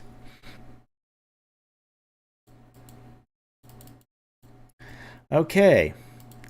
Zedek for 1999. Thank you very much for the super chat. Very much appreciate it.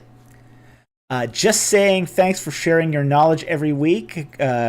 Grinning face with big eyes. Well, thank you very much. We do appreciate the encouragement. We do appreciate the super chats.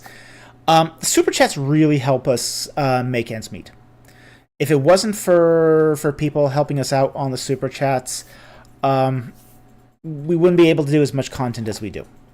So, I do this part-time. But I also work part-time. I have a job that I hold part-time, and that, unfortunately, part-time pays part of the bills. So you do actually very, very much help us out in a real, tangible way, and we are very, very grateful. We're very grateful for all the super chatters who have donated to us. We don't ask for super chats. We try to give of ourselves sacrificially by answering questions that aren't super chats. But I also can't deny either that we needed them. We needed the help to help pay the bills. So very, very grateful for these super chats. I very much appreciate this. And we would be sharing our knowledge anyway. But we are so pleased that it is helping people and that people are benefiting from this. So thank you very much for the super chat. Very much appreciate it. Okay, Angel VWM WVM for $10. Thank you very much for the super chat. What is thoughts on Jacob's blessing about Dan judging his people as one of the tribes of Israel in Genesis 49:16-70 as a serpent in the way, and then being replaced by Manasseh in Revelation 7? Okay.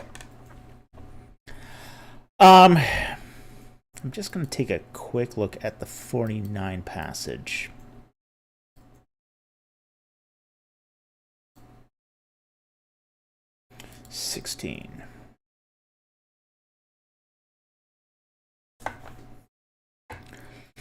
And it says here, verse 16, Dan shall judge his people as one of the tribes of Israel. Dan shall be a serpent in the way, a horned snake in the path, that bites the horse's heel, so that his rider falls backwards. For thy salvation I wait, O Lord. Okay. The idea here is, and this is a prophetic passage. We don't know exactly the context of this.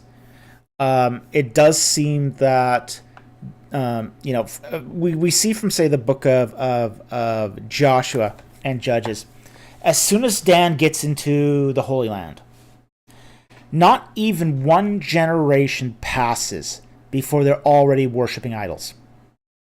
Not even one generation. Very first generation that comes into the Holy Land, they're already worshiping idols. They don't even remember their Sinai experience. They're already disobeying. Okay? And they tempt many of their Israelite neighbors to follow after them in idolatry. So this is what's probably being meant here is shall be a serpent in the way. Now, the shall judge his people. It is, the word here is din. it is sort of that sort of placeholder of that he doesn't lose his place as one of the tribes of Israel. But he is in the book of Revelation, he does seem to be superseded by Manasseh. Okay, and that is because what we have here is the progeny of Joseph, which is Ephraim and Manasseh, are the two half tribes. You have, say, Ephraim taking over, say, the spot Joseph would have taken. But then you also have Manasseh, and Dan, is and fact is, Dan does actually. There are judges from the tribe of Dan.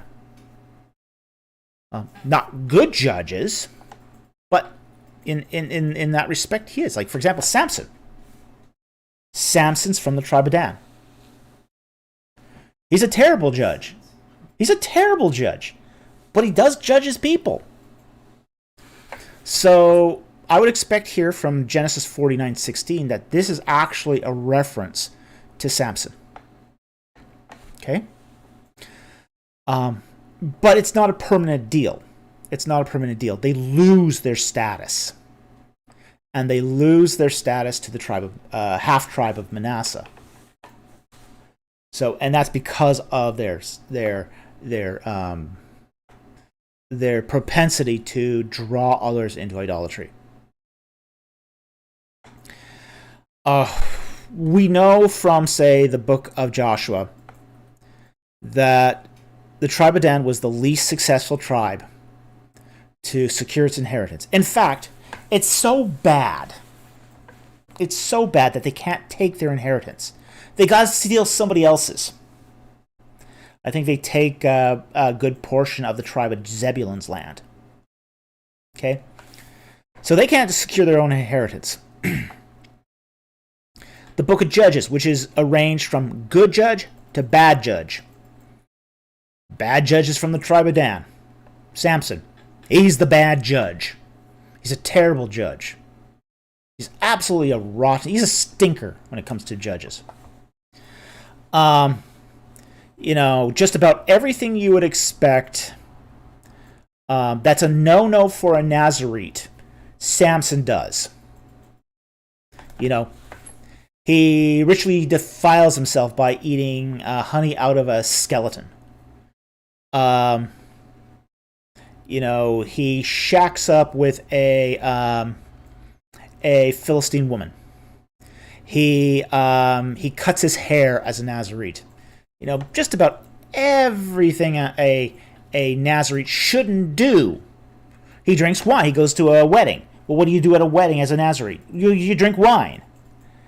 So he breaks every single... And really, when Samson gets his hair cut, that's the final straw that breaks every provision of the Nazarite vow. Okay? So he's an awful judge. He is absolutely a stinker when it comes to judges. But he's the last judge in the book of Judges. And it's not chronological, but it's based upon good judge to bad judge. And the bad judge comes from the tribe of Dan. He does judge his people. Per verse 16. Just hypocritically. And he's a terrible judge. And he's not a good spiritual leader. He doesn't value the things of God. If you go, say, for example, you look through the Proverbs and you look at the fool. You look at stuff talking about fools. You could apply almost every description of the fool to Samson. Almost everything. I shudder to think that we often use Samson to teach Sunday school children how to be, how to be moral and upright, because he's the worst example. He's terrible. He's a ridiculously bad judge.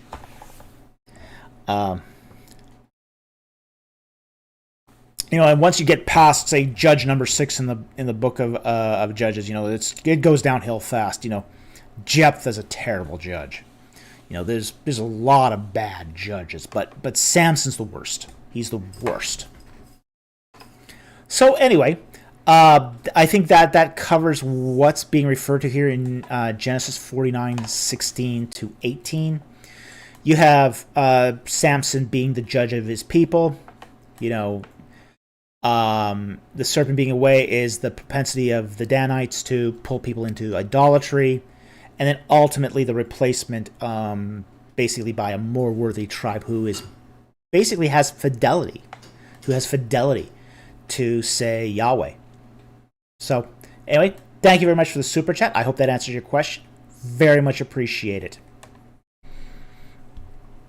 Okay. Angel VWM again, WVM again for $5. Thank you very much for the super chat. Do you have any theories as to why the tribe of Simeon was left out of the blessings by Moses in Deuteronomy 33? Let's go take a look at Deuteronomy 33.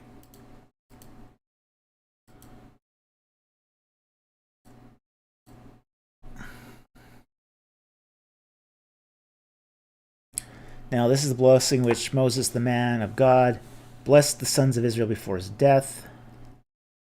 Okay.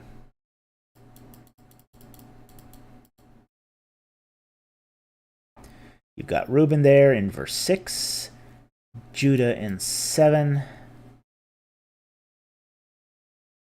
Levi in 8,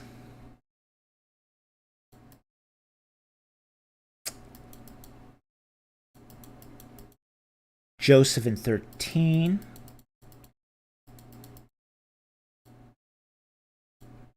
Zebulon in 18, 19, you've got, let's see, Gad in 20, Dan in 22, Naphtali in 23, Asher in 24,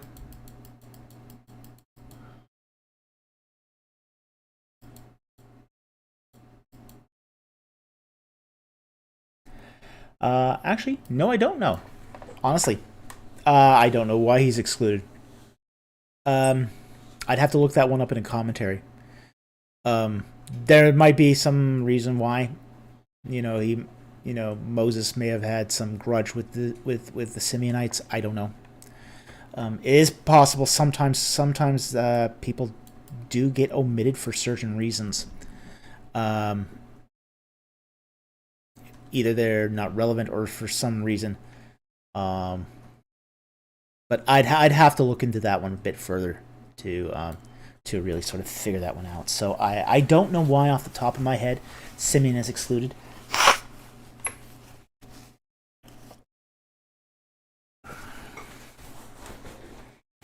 At least I didn't see Benjamin either. There's Benjamin in verse 12, sorry. There's Benjamin, so...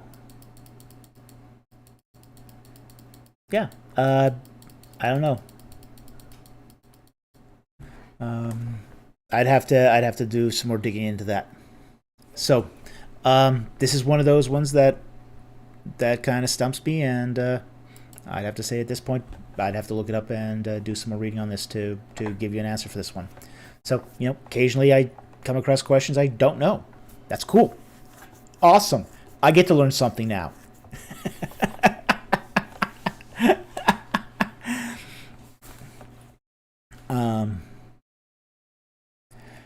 Somebody asked, is Levi there? I think he is. I think I did see Levi there.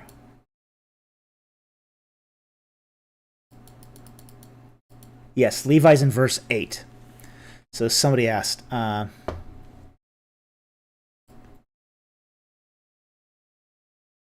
yeah, there may be a perfectly good reason why Simeon is excluded, but I'd have to look it up. I don't know if this happens to do with the Achan problem or whatever, but there could be a reason. There could be a reason why he's excluded for some reason. but I just don't happen to know what it is off the top of my head. So, anyway, sorry I couldn't give you a better answer to this. I just don't happen to know. So, thank you very much for the super chat. Very much appreciated. Okay. Sean Horton for $20. Thank you very much for the super chat. Very much appreciate this. Okay, he says, this might be down in the weeds. Ooh. There is a brick in the creation of humans in Atrahasis placed between the created man and woman, and then also involved during the birth of children. What is it doing there? Birthing brick, maybe? Yeah, It's a birthing brick, yeah. that's actually an easy answer. Yeah, that's, yeah, yeah, that's a birthing brick. Now, a birthing brick, how do I say this? More logical way of giving birth. It is a more logical way of giving birth than putting a person on a table and trying to give birth prone. In ancient Egypt and in Middle East, essentially women would give birth squatting, okay, and let gravity do its thing. Okay, let gravity do its thing. Let gravity help the process. Okay. Now, it helped the process to give the woman a little more elevation. So somebody could catch the baby when it fell out. Okay. So we find these in Egypt, actually. We find these in Egypt. These birthing bricks. These are basically two bricks that are placed under the feet of the woman to give her more height so that the midwife has the space to catch the kid. So that's what's being described here in Atrahasis. Is the birthing bricks. And there's a couple of these birthing bricks that were that have been found from Middle Kingdom Egypt. Okay.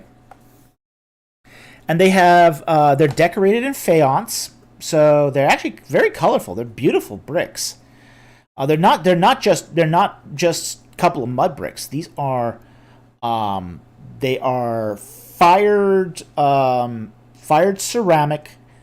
They are decorated with faience, and they're brightly colored. They have images of Bes on them, or Taweret, the hippo god.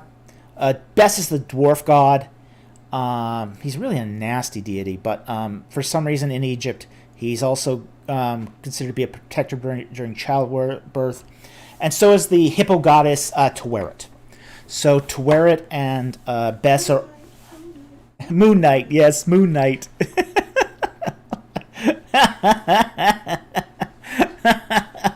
So yes, you do find both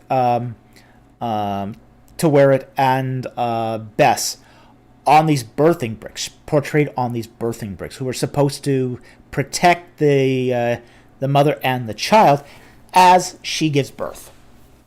So that's the purpose of these bricks, is to give the woman a bit more elevation so gravity can do its thing.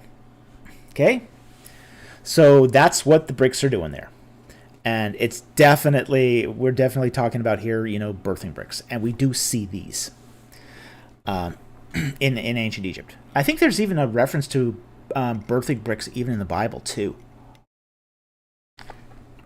So, very, very common. These are very common in the ancient Near East. We're just very lucky that a few of these have survived. And as I said, they're stunning. They're really, really beautifully decorated. So, anyway, thank you very much for that super chat. I wasn't that far in the weeds.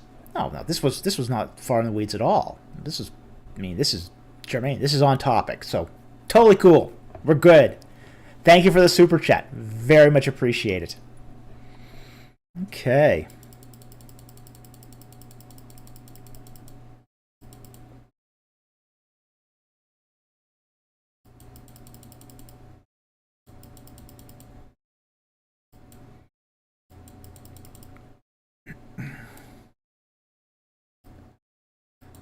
Okay, I see here a... Were the birthing bricks used for prenatal? No, they were, let's see, biblical brainstorm. Were birthing bricks also used for prenatal checks? No, because they didn't do prenatal care. Okay, as far as we can tell, the Egyptians did not practice much in the way of prenatal care. They might have gotten some herbal concoction or medicine if they thought that there might have been a problem, but most women were... we don't see a lot of prenatal care happening in Egypt. So, no, they weren't used for that. Okay, oops. Back here to our super chat.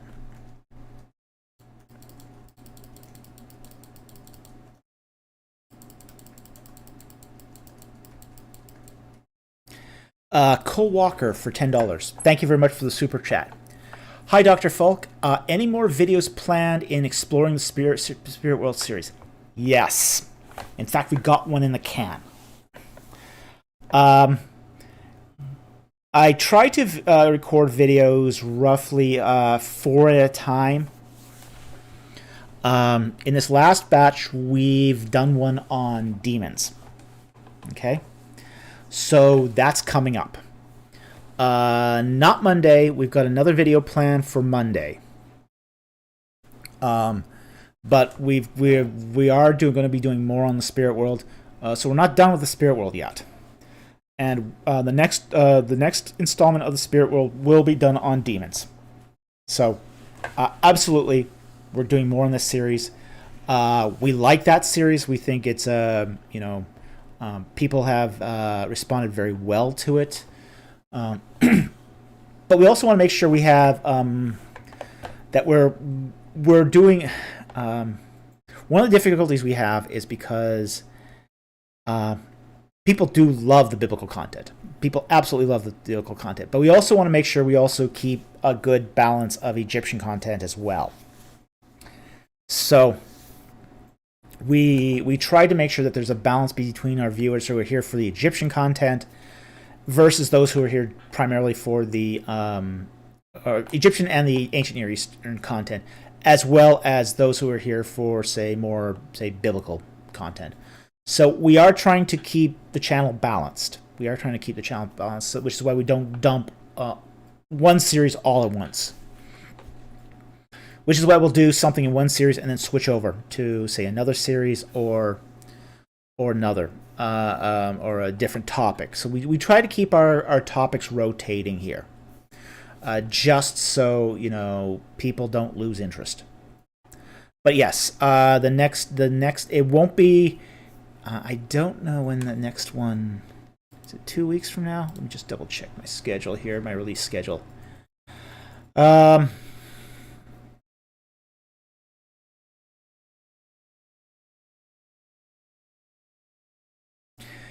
Yeah, it'll be not this Monday, but the Monday after, where we will be doing that release of on the video on demons, and it's basically 8 misconceptions about demons.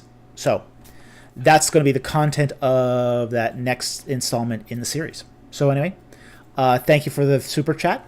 Really appreciate the question, and I hope you enjoy that video when it comes out in 2 weeks' time. So anyway. Thank you very much. Okay.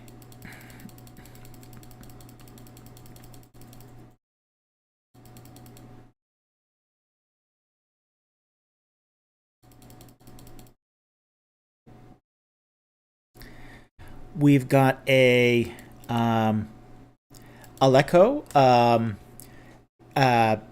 donates a $5 Australian super chat. Thank you very much for the super chat. Doesn't seem to be a question here. I don't see any question attached to it. If there is a question, let us know. We'd be more than happy to answer it. But we also appreciate just people who are donating out of the goodness of their hearts too. So, we appreciate both super chats. So, thank you very much. great to have you here. Great that you feel that what we're doing helps enough that you'd be willing to support it with your hard-earned money. So thank you very much for the super chat. Very, very much appreciate it. Okay.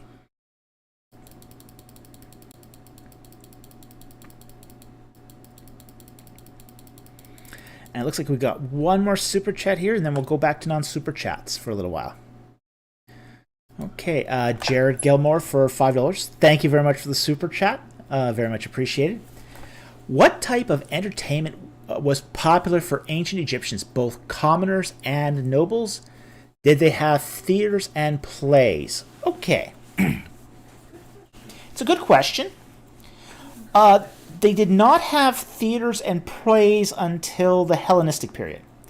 So, until the Ptolemies. So they didn't have theaters or plays until the Ptolemies. Once the Ptolemies conquered Egypt, they started, because they're Greeks, they started then having theaters and plays. Okay? And mostly Greek plays, to be honest. The type of entertainment they had,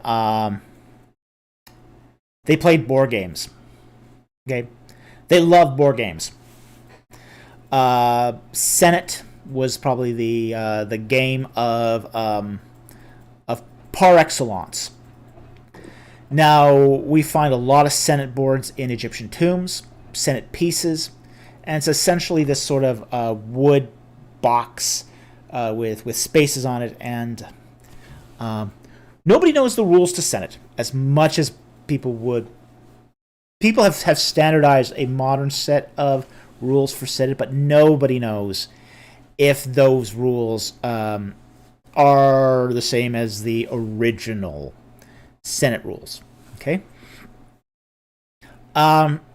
They also had gambling throw sticks that acted like dice. They also had a game called, I think it's called Hounds and Jackals. Hounds and Jackals. And it basically had a kind of peg that was put in a slotted board that was basically raced around. So that was another game that they played. So the Egyptians had board games. They had board games. And they had dice. Very interesting. They had... Well, this one's really interesting because dice could be used for both gambling and for divination. We do find the gambling type of dice, and they're not the 6-sided cubes that you have. They're basically flat sticks where it would land on one side or the other, and you'd maybe throw like 6 sticks. And it would give you a result, from, say, 1 to 6 or whatever, depending on how it came up. So they did gamble. There was gambling in ancient Egypt. They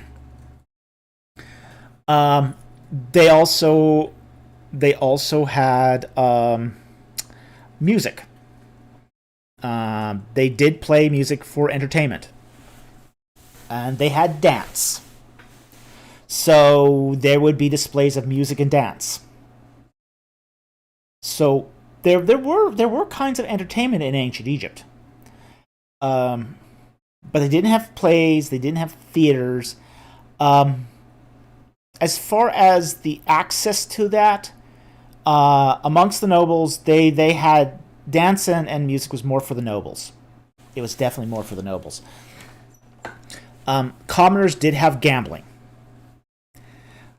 Senate, the board games, definitely amongst the nobles.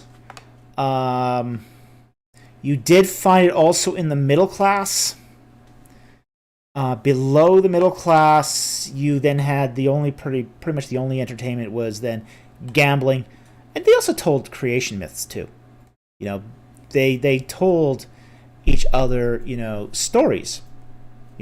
There's a great tradition in Egypt of say, storytelling. And not just storytelling, this sort of philosophical pursuit of asking and answering questions. One guy would ask a question, then the other guy would,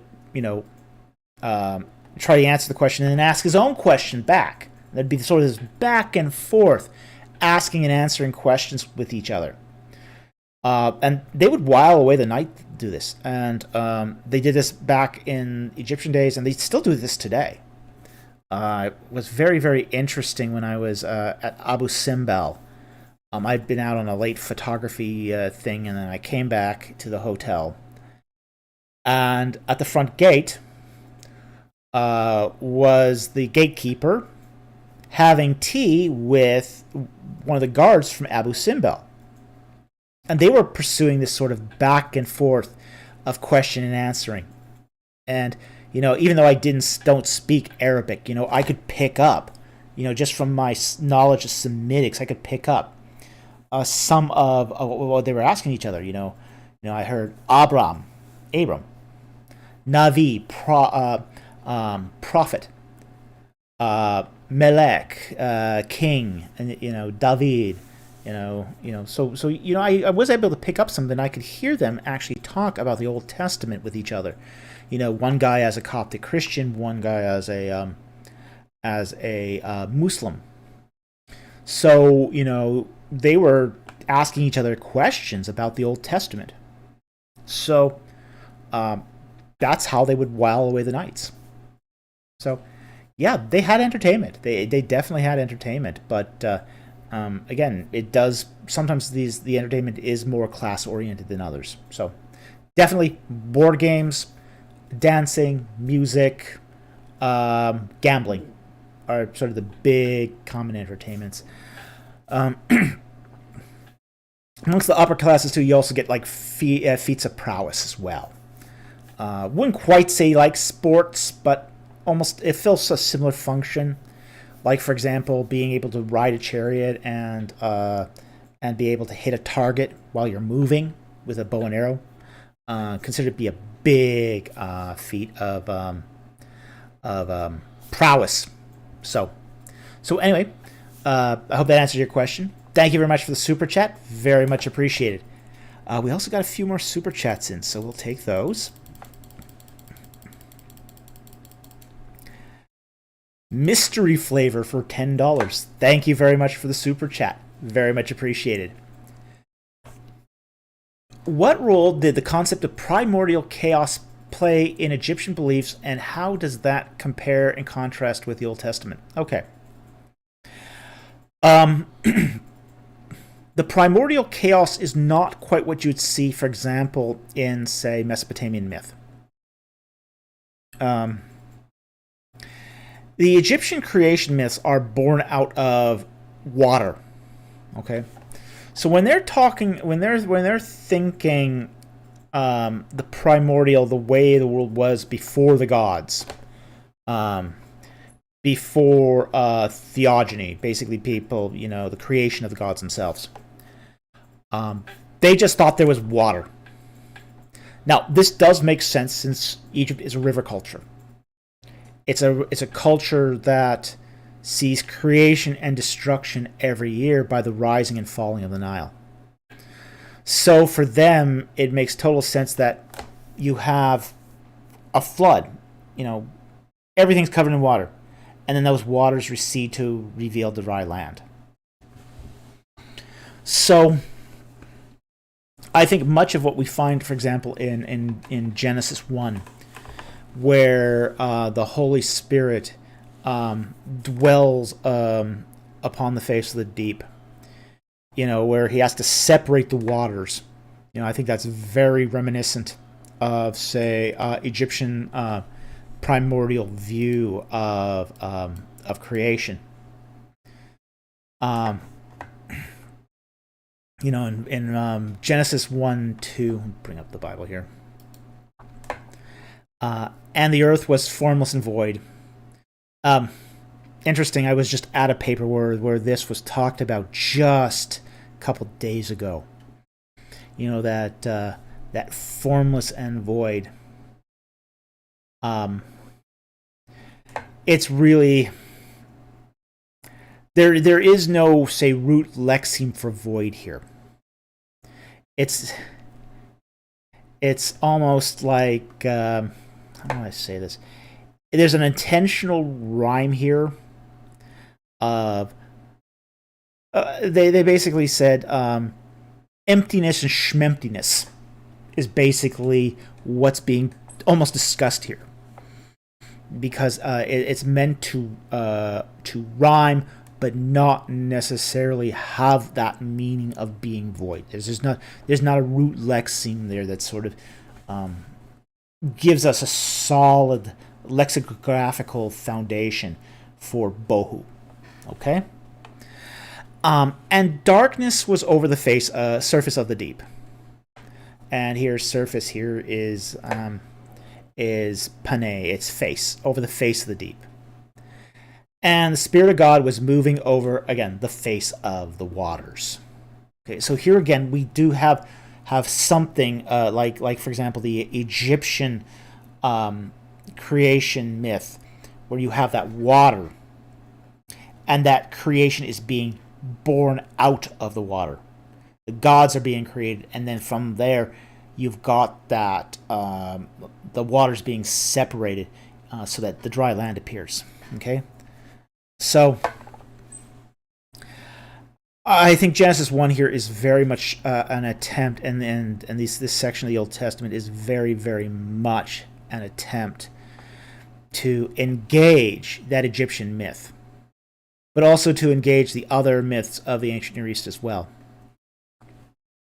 So there's and really the way the biblical writer is approaching this is basically saying, well, this is right, this is wrong, this is right, this is wrong. So it's like it's kind of like trying to walk that middle between. It's not saying everything about Egyptian beliefs is incorrect, but here's how we engage it. Here's how we engage it. This part's correct, this part isn't.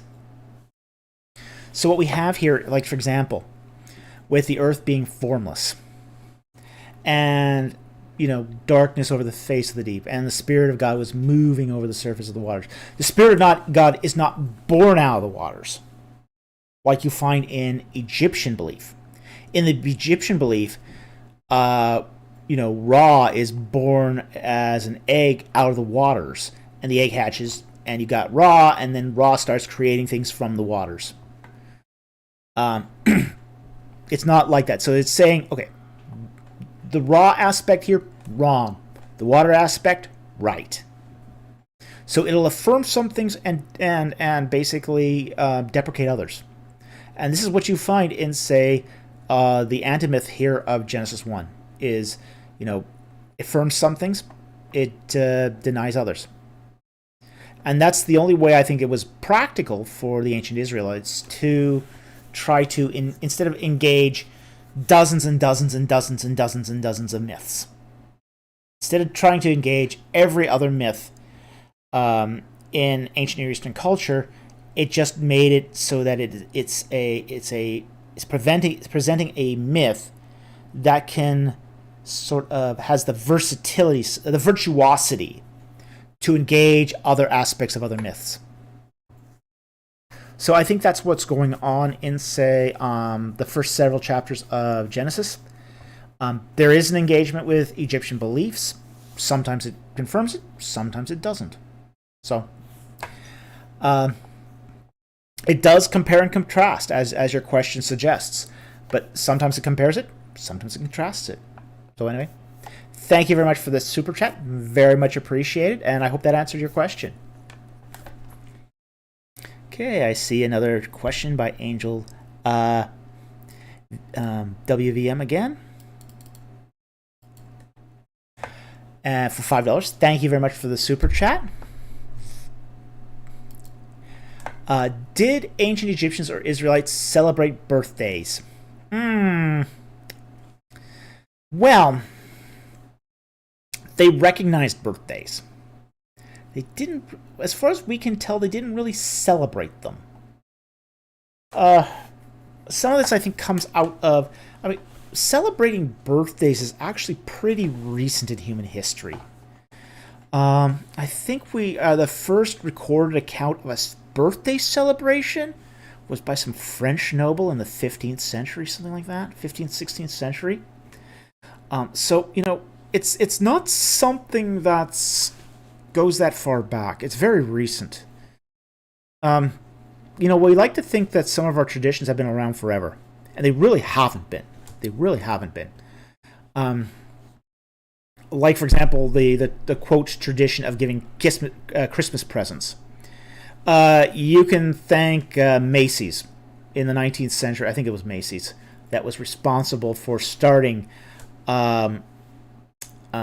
Christmas shopping and Christmas gift giving. That's born out of American capitalism. It's not born out of, say, serious liturgical tradition. Likewise, birthday parties also were not celebrated until relatively recently. So, even kings. I mean, well, in the case of a king, you had they weren't given like parties or anything like that. In the case of a king, when the king passes a year, he's given a new regnal year. Okay, so his birth date is really not so much a big deal even then, which is why we don't actually know a lot of kings' birthdays, to be honest, or how old they were. We have to guess at a lot of the ages of kings because they didn't keep that.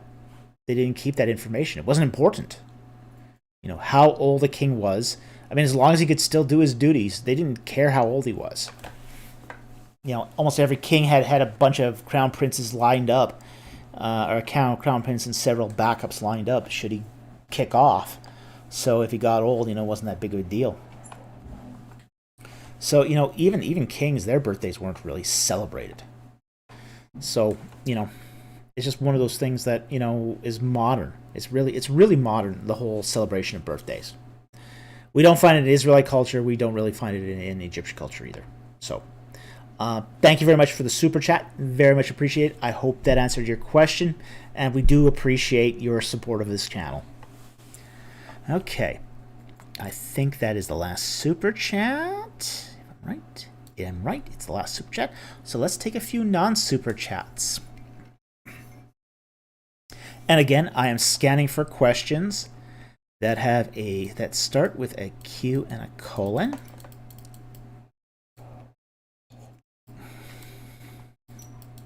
And if I don't see that Q and colon, I just sort of blow by it. So,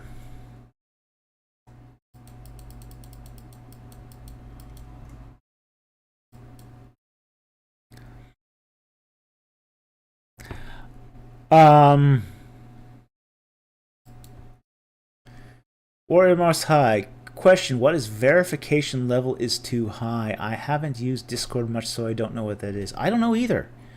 I can see if you're logged in.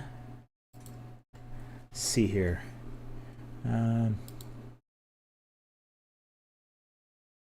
Let's see here.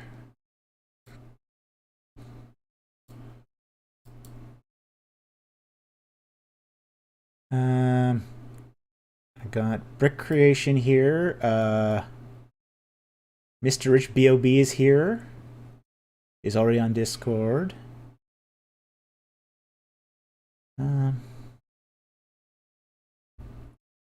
Wow, got a lot of people already.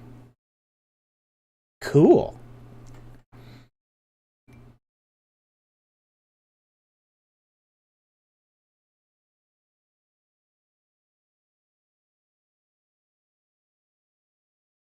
Okay, so I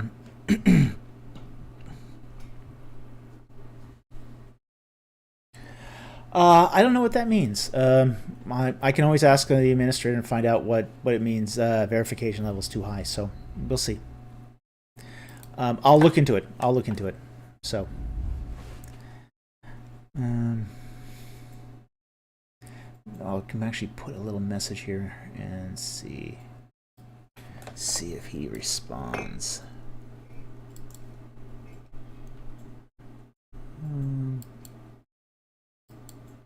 Oops, I don't want to do that. Where is staff chat? There we go.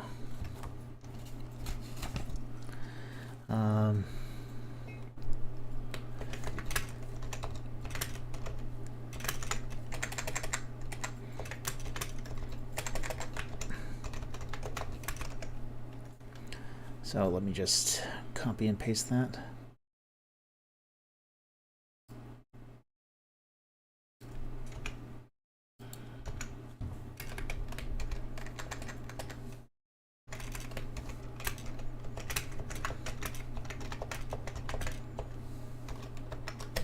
Okay, I've asked the admin that question. He would probably know better than I do, since I am not an expert on Discord. Not even close. So we'll find out. I wonder if it's something maybe to do with age related, possibly. All right. Let's see here. So I'm looking here for more non-super chats at this point.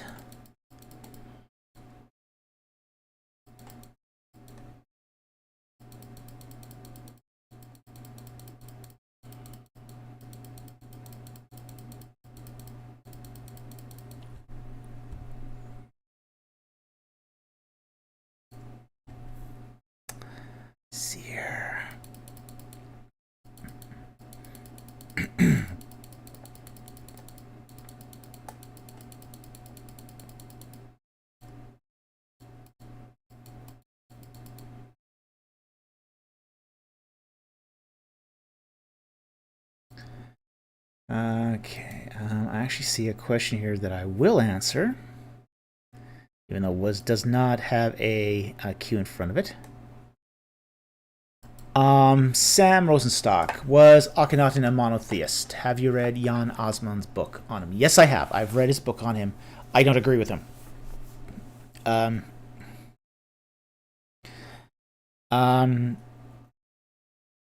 was a pantheist. He was a pantheist. If you read all the Aten, the hymns of the Aten, you know, it's really clear he's a pantheist. So, no, he wasn't a monotheist. He was monolatrous. He did believe you should only worship the Aten. But he also believed that all the other gods were manifestations of the Aten. You're part of the Aten. I'm part of the Aten. All life owes its subsistence from the Aten. The Aten is everything, and Aten has no beginning and it has no end. It's pure pantheism. It's pure pantheism. Akhenaten was not a monotheist.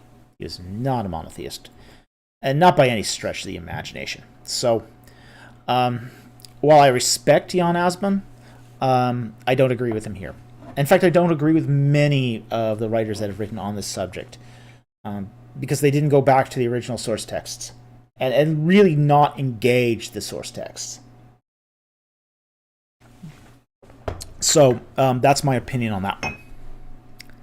So that answers a question. It didn't have a Q in front of it, but I just caught it by the corner of my eye. Okay. Let's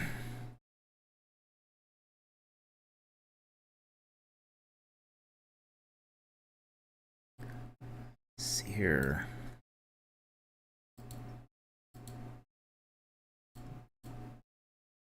What we got there?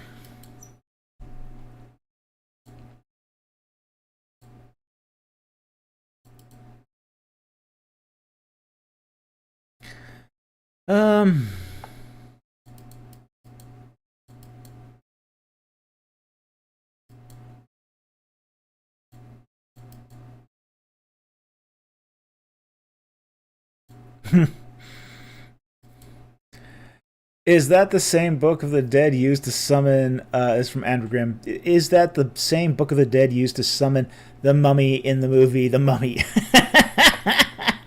Oh, I wish that was a real book. Oh, that was such a good-looking book. I wish you could summon a mummy. Both summon a mummy and have that cool binding. You never find a book in Egypt that has a cool binding like that. I mean, forget the locking mechanism, just that sort of metal codex binding. Oh, that's just so cool. That's my favorite prop in the film is those books. Beautifully done. Beautifully done. Very artistically done. I just loved how they did the props in the Mummy. But no, you never get to they kind of lead you to think that it's the same book, but no version of the real Book of the Dead had a spell for raising a mummy. So raising the dead. So at least not in that way. So but I'd love to have that as a movie, as a prop, though, that one of those books. So, I mean, as I said, beautifully done. Absolutely beautifully done. Okay. Angel VWN has another super chat here, and we'll catch that. Or WVM. Angel WVM, thank you very much for the super chat. Has there been any information updates on the 10,000-year-old basket found in the Muraba'at Cave? No, there hasn't. I hope they publish more on that, because that would be really interesting. But I haven't heard anything new on this. And I do get a lot of sort of the updates on this. So, no, they haven't done anything new. I don't know if they're waiting to do final publication on this. Or if they're waiting for some other reasons. So there hasn't been any updates. Again, we know it's a basket. The estimate is 10,000 years old. We won't know more until we get some sort of it'll probably come in an interim report, is my guess. My guess is they'll publish something in an interim report, interim site report, provisional report, is sometimes they'll call it. But that's what I think is when we'll see sort of the next update on this. They've gone to press already, so there's really nothing more that they can sort of hype this thing up until they. Okay.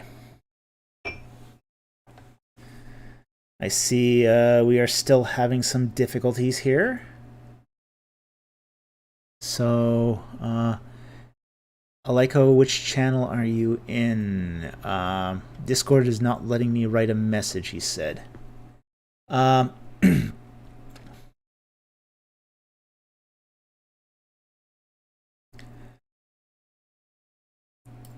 There will be teething problems with the Discord, so please be patient. We are trying to fix these one at a time as we find them. So we'll see. Okay. Sam Rosenstock asks the question, what is the historical evidence for the Exodus? Way too much to talk about here. We typically, for most questions, we allocate 3 to 5 minutes for a question. Was it literally 40 years?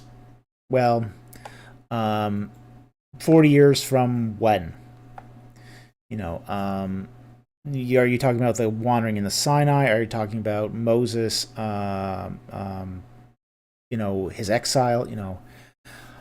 There's a lot of content here. I would suggest that you, I did a series on this channel on evidence for the Exodus. It's a 9-part series. It'll take you through a lot of the material, because there's actually a lot on, and that's one of those series I still need to finish.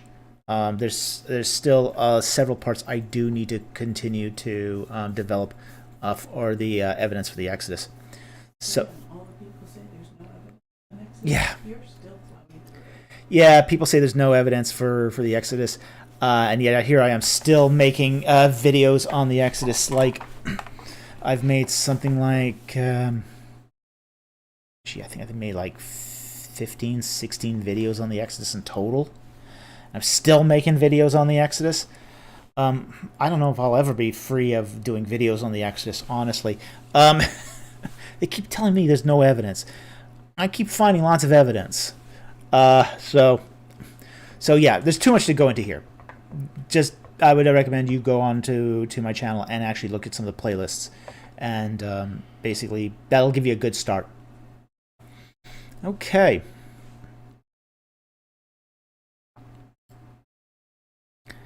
And I see people are helping each other in the live chat, so that's great to see. Thank you very much for helping the other users. Wonderful.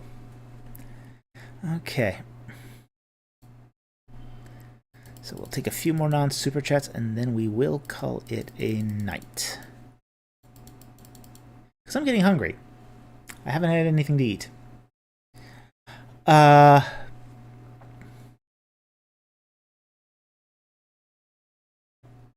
I'll take JG Studios here.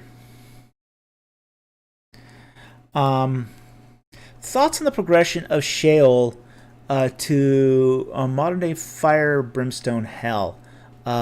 Does progression cause theological problems? Thank you. Okay. We have to be careful here when we start talking about, say, modern conceptions of things. Because there are, say, conceptions that are sometimes conflated. And we do see this where, say, categories get blurred, and as a result, you know, modern concepts are not always accurate. And this is true of hell, or Sheol.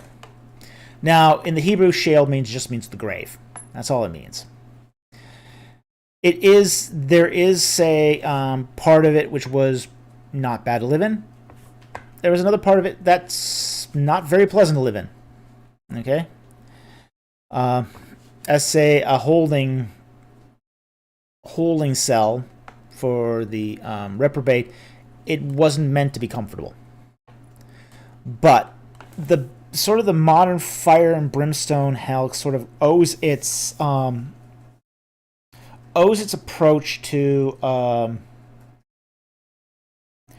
essentially the lake of fire, which is then sort of grafted on top of Sheol. So it's sort of a confusion of concepts, where you have the Sheol as, say, basically the holding cell prior to conviction of the crime, as opposed to, say, the lake of fire, which is the final destination after being convicted of the crime. And then there's a reason why that is in this end. It is because of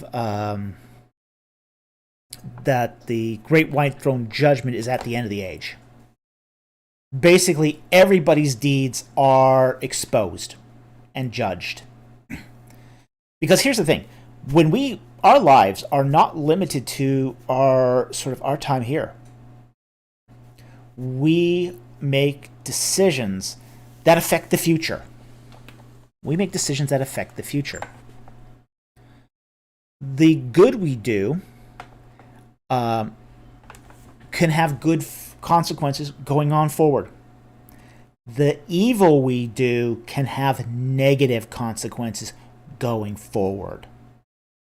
And you are responsible for the decisions you make and the results that come out of those decisions.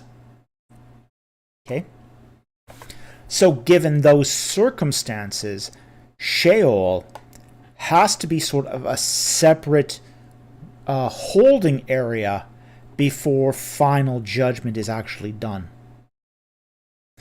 So it isn't that the Sheol has taken on that characteristic of being fire and brimstone, except in the modern conception.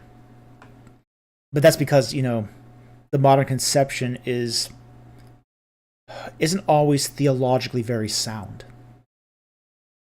Now, I don't think per se the progression creates theological problems. It does create problems of process, especially process in, say, what constitutes the final judgment, what constitutes the stacking of, say, good versus evil deeds in, say, the longitudinal historical scope of things. If Sheol was the judgment, then it could create a theological problem, because then you'd be saying, hey, okay, you've created a punishment in Sheol, and then we're going to give you a second one in the lake of fire. So I don't think that's what's going on here. I think that Sheol is really just an uncomfortable holding cell.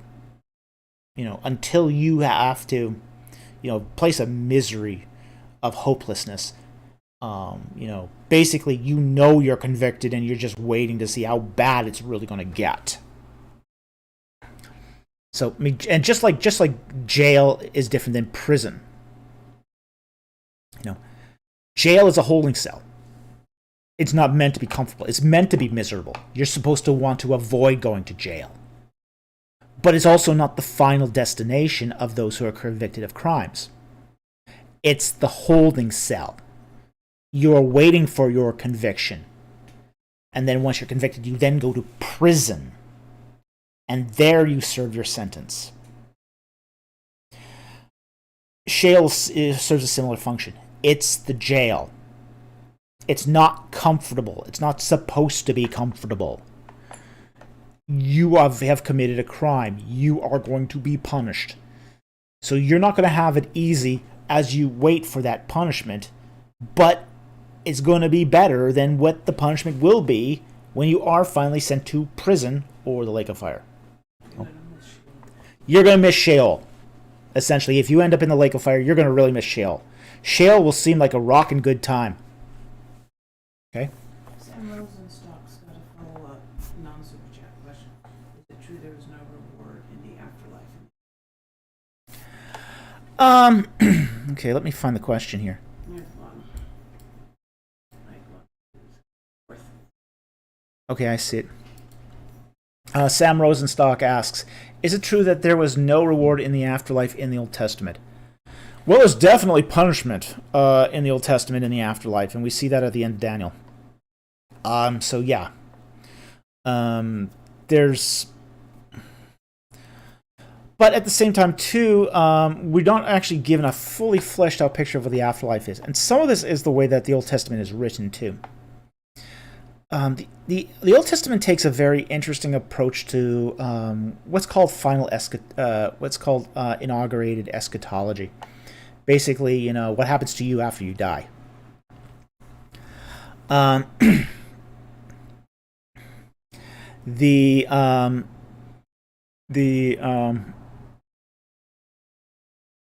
The afterlife was really sort of given a secondary consideration because there's so much emphasis in Torah on this life.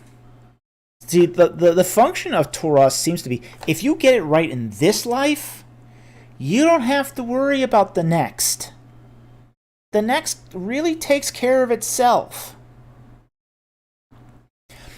It's only when you start getting, say, pluralism in the Second Temple period that people are starting to look at what is the afterlife. Now, Second Temple period, you are still technically in the Old Testament times. Okay? You're in the times of Ezra and Nehemiah and the later prophets. So you are at that point, you are looking at this with a certain lens. And most of the Old Testament up to, say, the Second Temple period really is just about getting this life right. Because if you get this life right, don't matter about the next. Because one of the things we do find in, say, the Old Testament is, say, consistency of experience. God expects holiness in this life, Therefore, he expects that there will be holiness in the next life. You know, the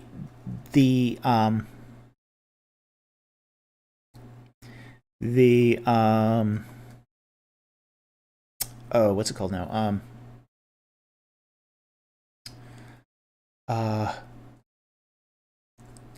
It's what's called consistency of it's consistency of the afterlife. When I did a lot of religious studies work, I often saw you study a lot of religions, and you always have to ask the question, the likelihood of a religion being true. And this is a bit of philosophy creeping into religious studies, but is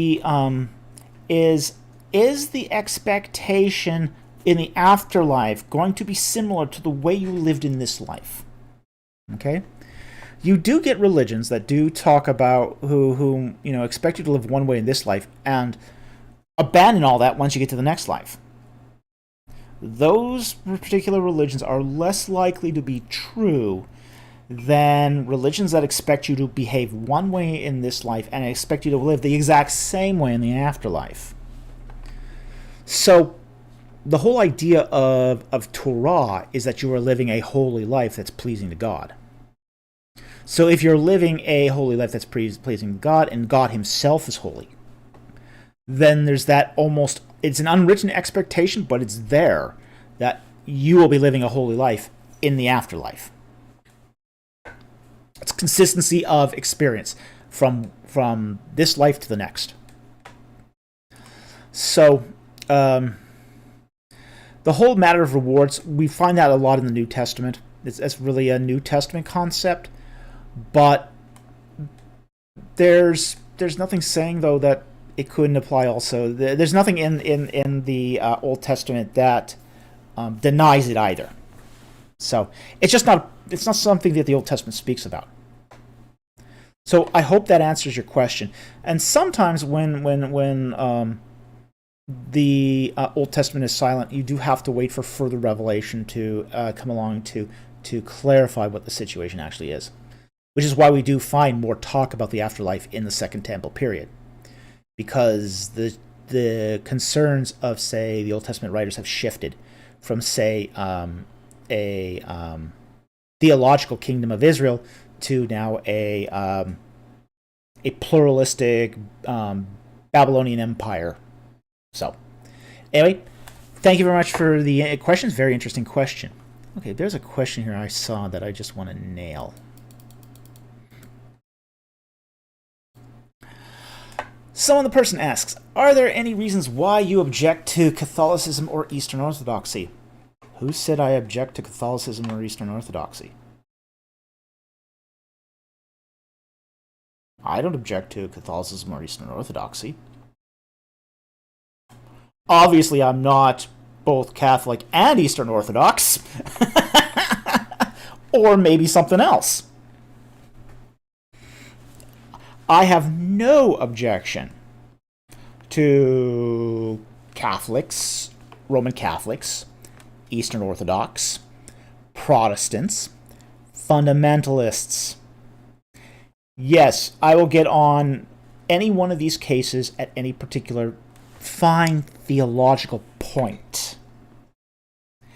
Like, for example, I generally don't disagree with fundamentalists in what they believe. I do disagree vehemently with their hermeneutics and how they arrive at their beliefs. Okay? I don't necessarily disagree with papal authority. I do disagree at times with how they arrive at papal authority. I know that the belief in icons in Eastern Orthodoxy is very nuanced and it's very complicated. I do disagree with the idea that historically it's what they always did, because every church historian knows they didn't. Okay? So no, I don't have any particular beef against Catholicism or Eastern Orthodoxy. But if you pin me down on a specific issue, I might say, yeah, they might have to come up with a different means of arriving at the same conclusion, because it's not good rationale. And I can say that for a lot of beliefs. I say this a lot about, say, the early date of the belief in the early date of the Exodus. Now, I don't hold to early date of the Exodus. I know many fundamentalists do. Okay? I don't necessarily disagree with people actually believing in an early date of the Exodus. Hey, if you want to believe that, fine, go ahead. You're wrong, but, it doesn't bother me personally. It won't stop me from being your friend. But at the same time, too, if someone says, well, this is the evidence and why I believe it, I'll basically say, yeah, I think that's nuts. And it doesn't make any sense. I will evaluate the argument, whether it's a historical argument, whether it's an exegetical or expository argument, without necessarily objecting to the entire religion itself. I think Catholicism, Eastern Orthodoxy, evangelicalism, Protestantism, fundamentalism, it's all under the pale of Orthodox small o Christianity. If anyone wants to believe that, fine. I have no problems with that. I don't object to that per se. So, I wanted to catch that question because there's a presumption there that I objected and I don't. So anyway, thank you very much for the question. Oh, mice. Lovely. Okay, I'll take one or two more super chats, or not super chats, sorry, regular chats, and then we'll call it, regular questions, and then I will call it a night here. I did see a couple super chats I missed. And, yeah. RG Strategy asks, $5. Thank you very much for the super chat. What is for dinner? Angel WVM also asks, VW for $2. Thank you very much. What's for dinner? Did you tell him? Yep, chicken and dumplings. We're having chicken and dumplings tonight. We're explaining to Chowie because he's got version. Oh, no. Like, think Southern biscuits. Southern biscuits. Like sort of the baking powder biscuits you get from the American Deep South. It has to be south of the... This is chicken and dumplings that you would find south of the Mason-Dixon line, not north. Because that's more pasta. That's kind of gross. That's icky.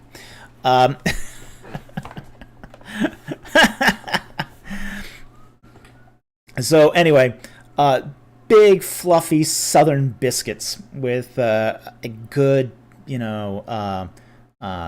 robust chicken stock, with some peas and corn in it, or not corn, peas and carrots, thickened up nicely, so you got a big, yummy soup there. Oh, beautiful stuff. Beautiful stuff. So now you're made me all hungry, and RG Strategy says, okay. He says, okay, I'm going to start heading to the BC for dinner. Yeah, that's if there's anything left by the time you arrive. Yeah. Oh, he's coming in 7 months? Okay. See here. Okay, yes. Chicken and dumplings is really good stuff. Especially that way. Done that way, it's just, beautiful, beautiful.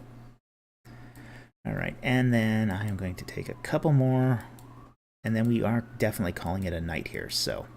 Because we almost... Just cover Cooley 27. How happy would a hero be if a hero could be happy? Ooh, that's okay. How happy would a hapiro be if a hapiro could be happy? Okay. Oh, they weren't actually very happy. It's a cute question and asked in a very, very interesting way.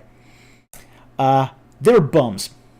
They were outcasts. They were happy people.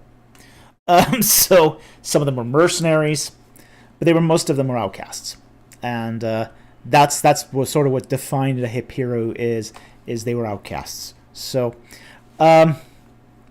interestingly enough, the first reference to hapiro we find in Babylonian texts.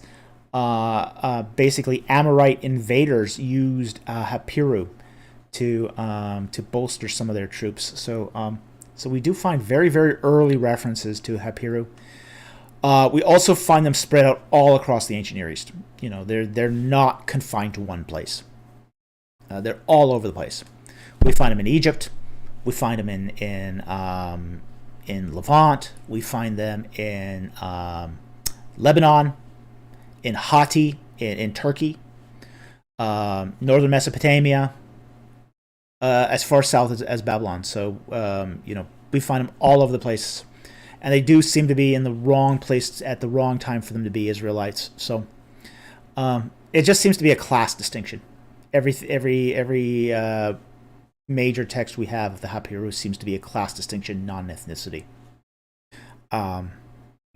Like the letter we have from Terah of Urkesh to the king of Mari, where he says, I have left my city and now I have become a hapiro. Well, it's not like he was a hapiro before. He's now become one.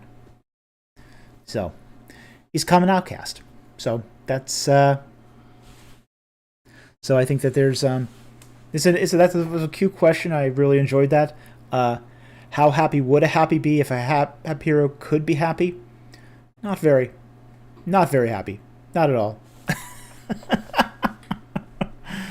Okay, so we got a few more minutes. I will take probably one more question and then I'll call it a night.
I'll take this one.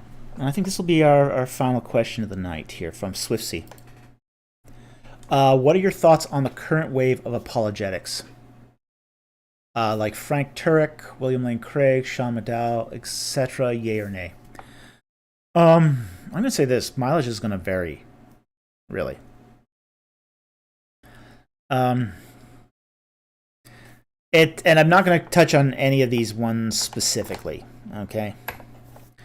I do know William Lane Craig. I think some of the stuff he's done is very good. Some of the stuff has been kind of sloppy, though, too. I mean, to be very honest. Sean McDowell, kind of picked up after his father, Josh McDowell. I understand Sean McDowell has a PhD. I don't know what it's in. The others, I have kind of lukewarm thoughts about the current wave of apologetics.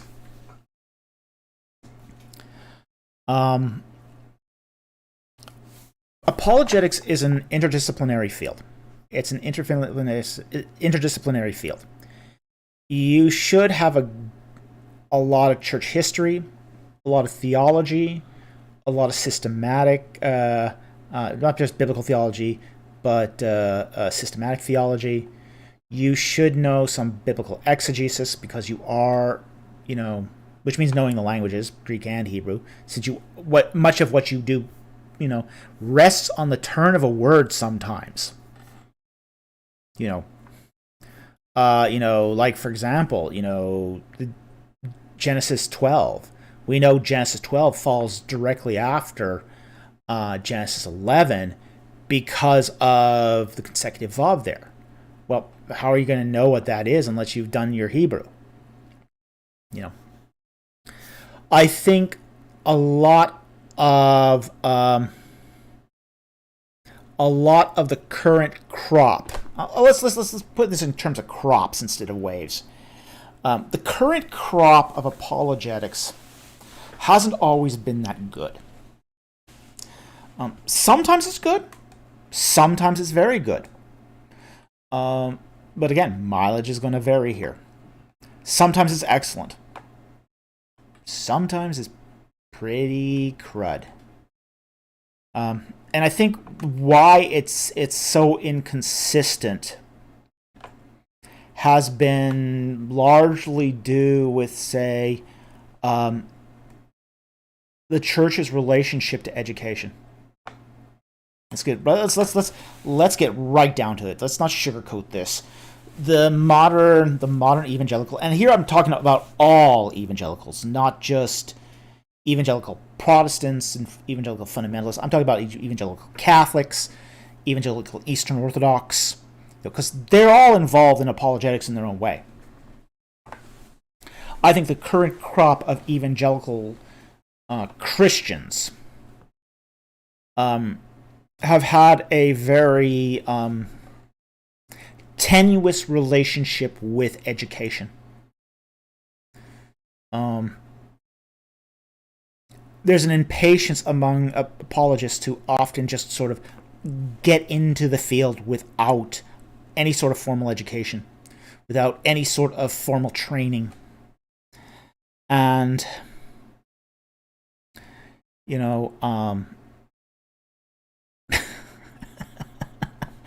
yeah, that does seem to it. Mr. Rich B.O.B., since when do you need formal qualifications to be an apologist? All the ones I know one day learned Paul used the King James Bible, then immediately started preaching heaven and hell. Yeah, that's kind of like it. And you do see a lot of the current crop of apologists make some really ridiculous mistakes. Really, really ridiculous mistakes. Okay? So, yeah,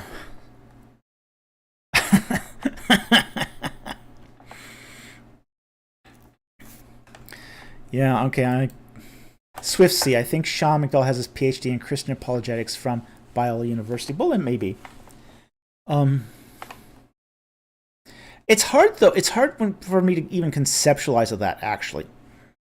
And part of the reason I have a hard time even conceptualizing that is because a PhD is supposed to be a specialization. It is supposed to be a specialized discipline that you can then leverage on. And at the same time, apologetics, as I said, is an integrative field. It's a multidisciplinary field.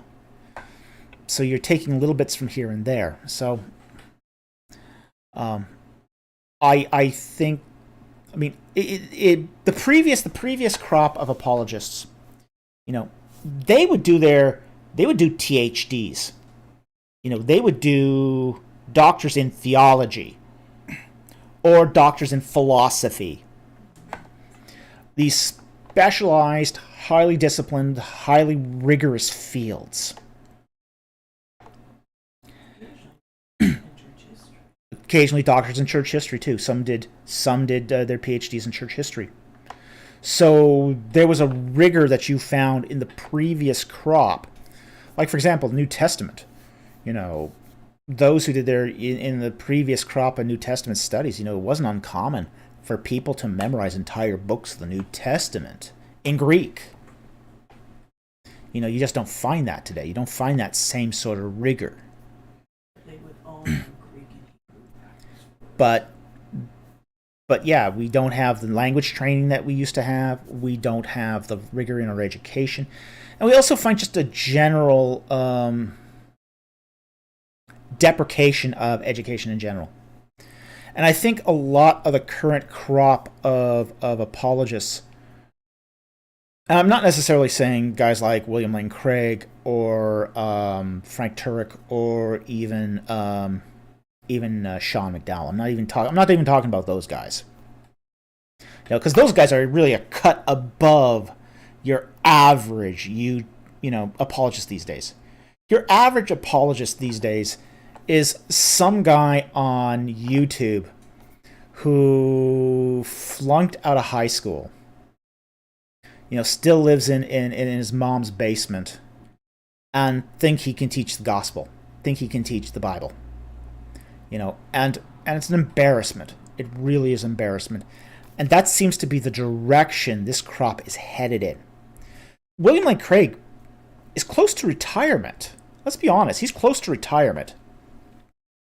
I don't know how old Frank Turek is. I know Sean McDowell still has many years ahead of him.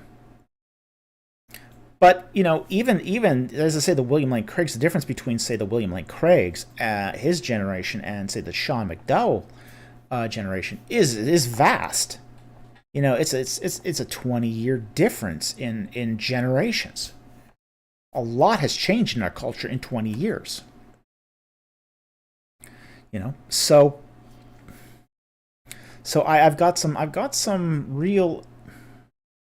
I mean, this is why I don't call myself an apologist, because I don't consider myself an apologist.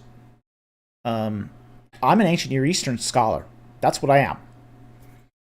Yeah, I happen to have done these other degrees too that allow me to do, church history, that allow me to do theology and biblical exegesis. But that's really, say, supporting of my doctoral work.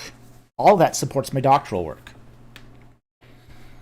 So, and I think this is one of the reasons why, say, apologetics has sort of taken on a bit of a dirty name.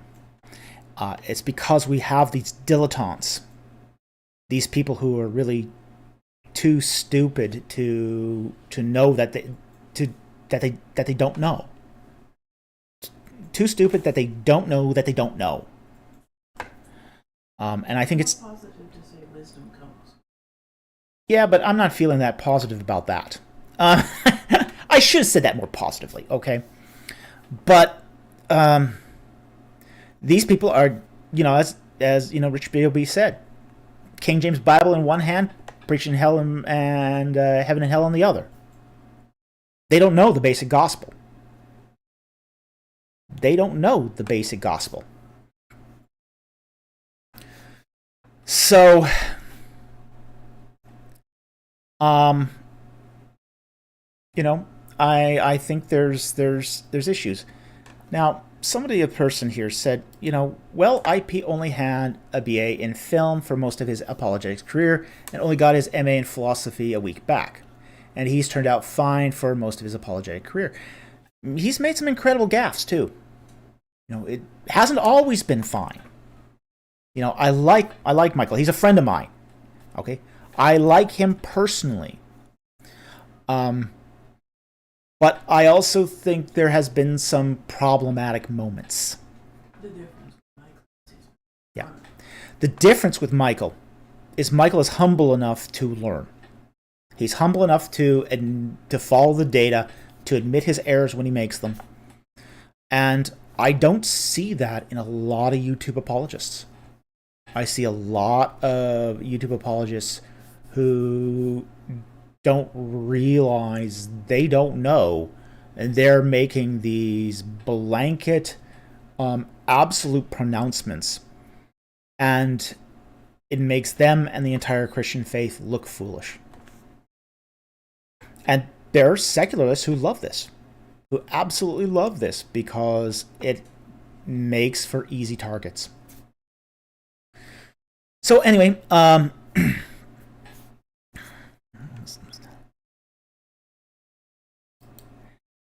Muslim Stalinist Sunni hater says, also good apologists tend to be trashed on. Oh yeah, that's very true.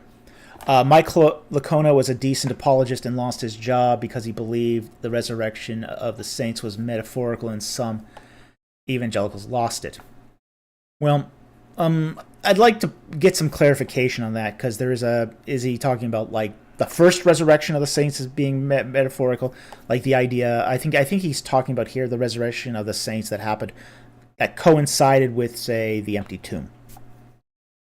I don't think he means the second coming here, because if he did, then that would definitely be problematic. Okay, but the idea that some that would have been metaphorical with Christ rising from the empty tomb, yeah, I can go with that. Might not agree with it, but possible. But they do, good apologists do get trashed on. They tend to be less doctrinaire. I get people coming on my channel all the time, basically wanting me to affirm their little church's theology, and I think that,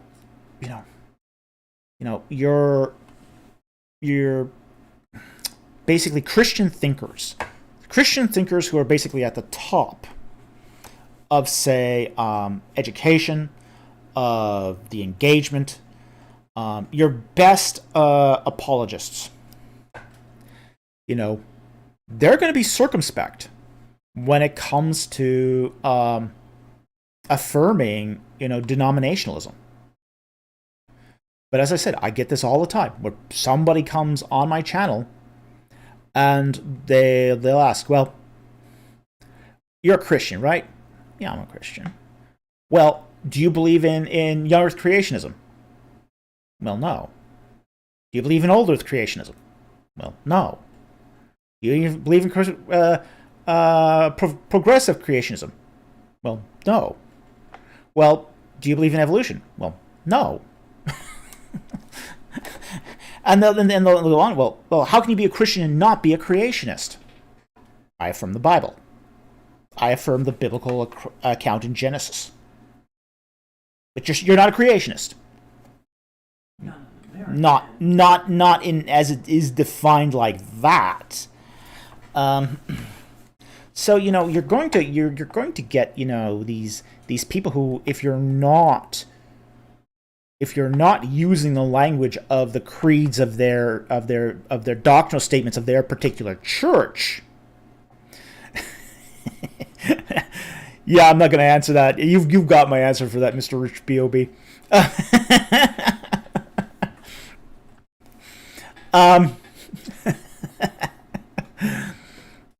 So if you're not affirming their doctrinal statement, they go absolutely spare on you. They'll call you a liar and a traitor to the faith and a cosplay Christian and a fake Christian. So it's like one subject. Yeah, so it's like, well, just because I don't affirm your little pet doctrine doesn't make me any less Christian, and it doesn't make these good apologists any less Christian. But they are savaged upon. And they are savaged upon those who want to be doctrinaire about denominational distinctives. And I think that's really sad. Because you are losing out then on a whole world of different perspectives on the Bible and the wisdom that the Holy Spirit may have revealed to them. Because the Holy Spirit doesn't just talk to the Eastern Orthodox, doesn't just talk to the Roman Catholics, doesn't just talk to the Protestants, doesn't just talk to the evangelicals, doesn't just talk to the community churches, doesn't just talk to the fundamentalists, doesn't just talk to the independent churches, doesn't just talk to the big churches, doesn't just talk to the small churches, doesn't just talk to the medium churches, doesn't just talk to the black churches, doesn't just talk to the white churches, doesn't just talk to the Asian churches.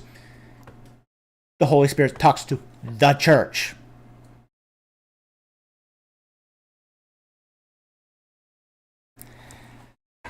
And that's why I think it's really, really difficult right now to be a good apologist in a social media climate. Because you're walking that tightrope. We have become just as partisan in our denominations as the entire nation has become fractured. So, with that said, that's going to be the final statement or comment I'm going to make for the night. I'm going to call it a night here. I want to thank everyone that joined us tonight. I want to thank all our subscribers. You really help pay the bills. We can't do it without you. We so appreciate this. Again, if you get the chance, come join us on our new Discord server. If you didn't hear it at the beginning of the live stream, we have started a new Discord server. It should be, it's not a place really for questions. It is just a place just to chat, iron sharpen iron, just a little bit of fellowship and a good time. We talk about, we might talk about some serious stuff on the Discord server, but it's really not really supposed to be a vehicle for questions and answers. It is more of a vehicle for fellowship than anything else. So thank you very much for joining us tonight. I also want to thank our Patreon supporters who often don't get as much credit as they deserved. They got a few rewards this week, so I'm not feeling all that bad about it. But they got more this week than they usually get. So, but they don't get nearly enough thanks or recognition or perks. So they're giving sacrificially to help this channel, improve our equipment and to really help us, keep up the infrastructure. So with that said, I want to thank everyone who joined us tonight. Thank all the subscribers who watch our channel, people who view our stuff. Keep us going. Keep the algorithm happy. And just a reminder, the invite to the Discord server is pinned to the top of the live chat. So it'll be up there. I want to thank everyone who watched us tonight, and I will see you next time on Ancient Egypt and the Bible.